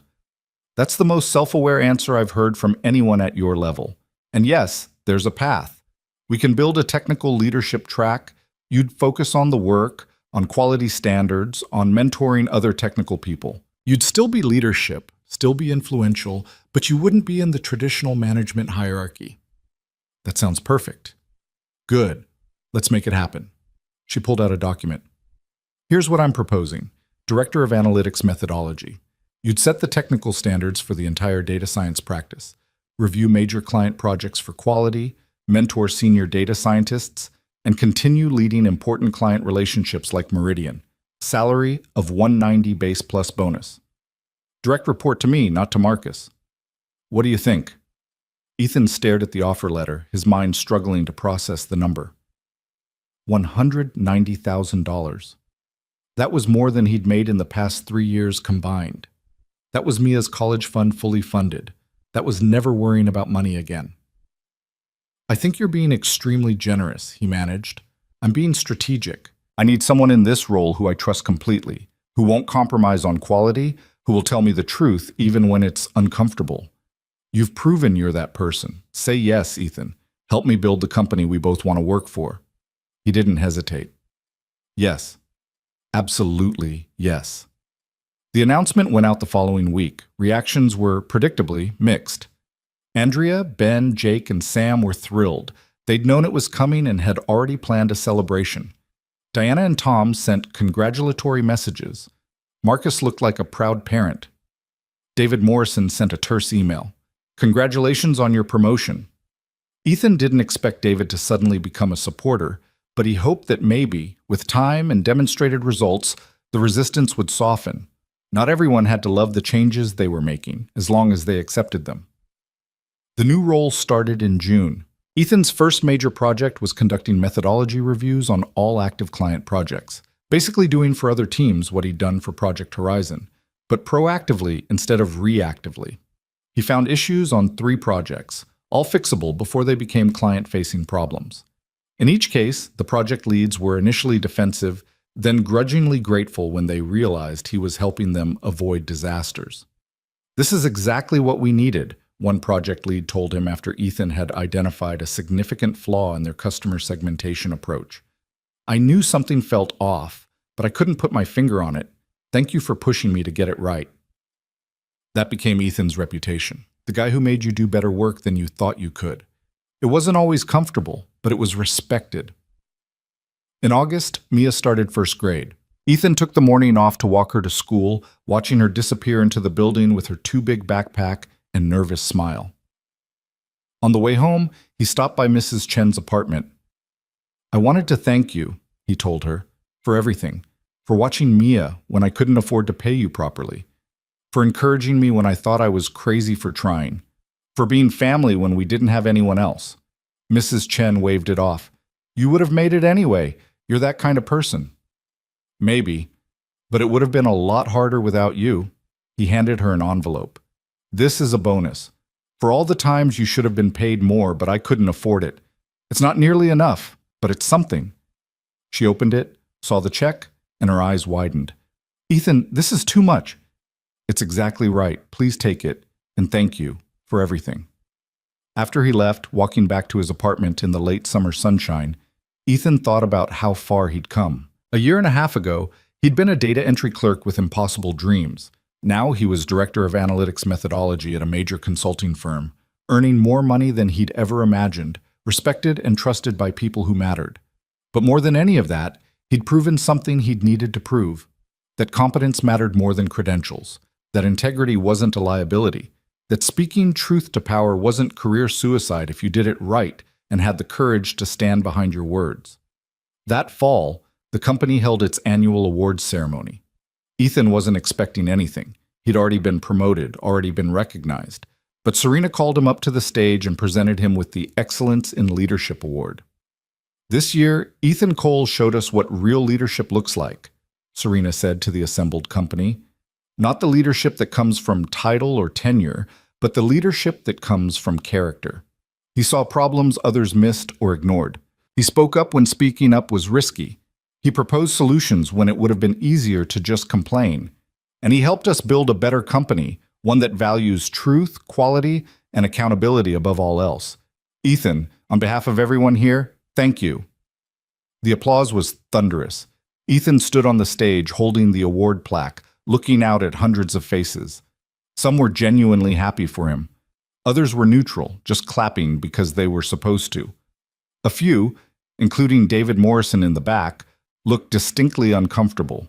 But in the front row, he saw his team, Andrea, Ben, Jake, Sam, on their feet, cheering. Diana Reeves and Tom Brennan clapping with genuine warmth, Marcus beaming like he'd won the award himself. And in the very back, against the wall where she'd insisted she'd be fine standing, was Mrs. Chen holding Mia's hand. Mia was jumping up and down, yelling, "That's my daddy!" to anyone who would listen. Ethan caught Mia's eye across the room and saw her face light up with pride. In that moment, every hour of overtime, every moment of doubt, every risk he'd taken, all of it crystallized into this single perfect moment of validation. After the ceremony, people lined up to congratulate him. He shook hands, accepted compliments, made small talk with people he barely knew. Eventually, he made it to Mia and Mrs. Chen. "Daddy, you won!" Mia threw her arms around him. "I knew you would!" "Well, I didn't know, but I'm glad I did." "Are you the boss now?" "Not exactly, but I'm important enough to get awards, apparently." "You've always been important," Mia said seriously. "You're my daddy." Ethan's throat tightened. He picked her up, even though she was getting too big for it, and held her close. That evening, after taking Mia and Mrs. Chen out for a celebratory dinner, Ethan sat on his balcony with a beer and his laptop. Not to work, just to think. He opened his old files from before Wells and Hart, the portfolio projects he'd built in the tiny apartment with the broken heat, teaching himself skills he couldn't afford to learn any other way. The distance between that person and who he was now felt impossible. But it hadn't been luck, he realized. It had been choice. Thousands of small choices to keep learning, keep trying, keep believing he was worth more than his circumstances suggested. And then one big choice to speak up when silence would have been safer, that had changed everything. His phone buzzed, a text from Serena. "Proud of you. You've earned everything you've achieved. Keep pushing us to be better. SV." Ethan smiled and texted back, "Thank you for giving me the chance to try. I won't waste it." The city stretched out below him, millions of lights in the gathering darkness. Somewhere out there, someone else was sitting on a fire escape or in a too-small apartment, teaching themselves skills they couldn't afford to learn, hoping for a chance they weren't sure would come.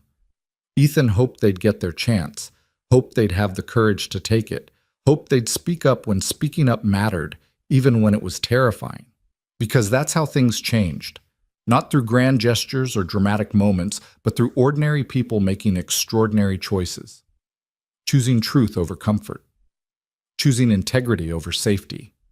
Choosing to believe that they deserved a seat at the table, and then working relentlessly to prove it. Ethan finished his beer and went inside.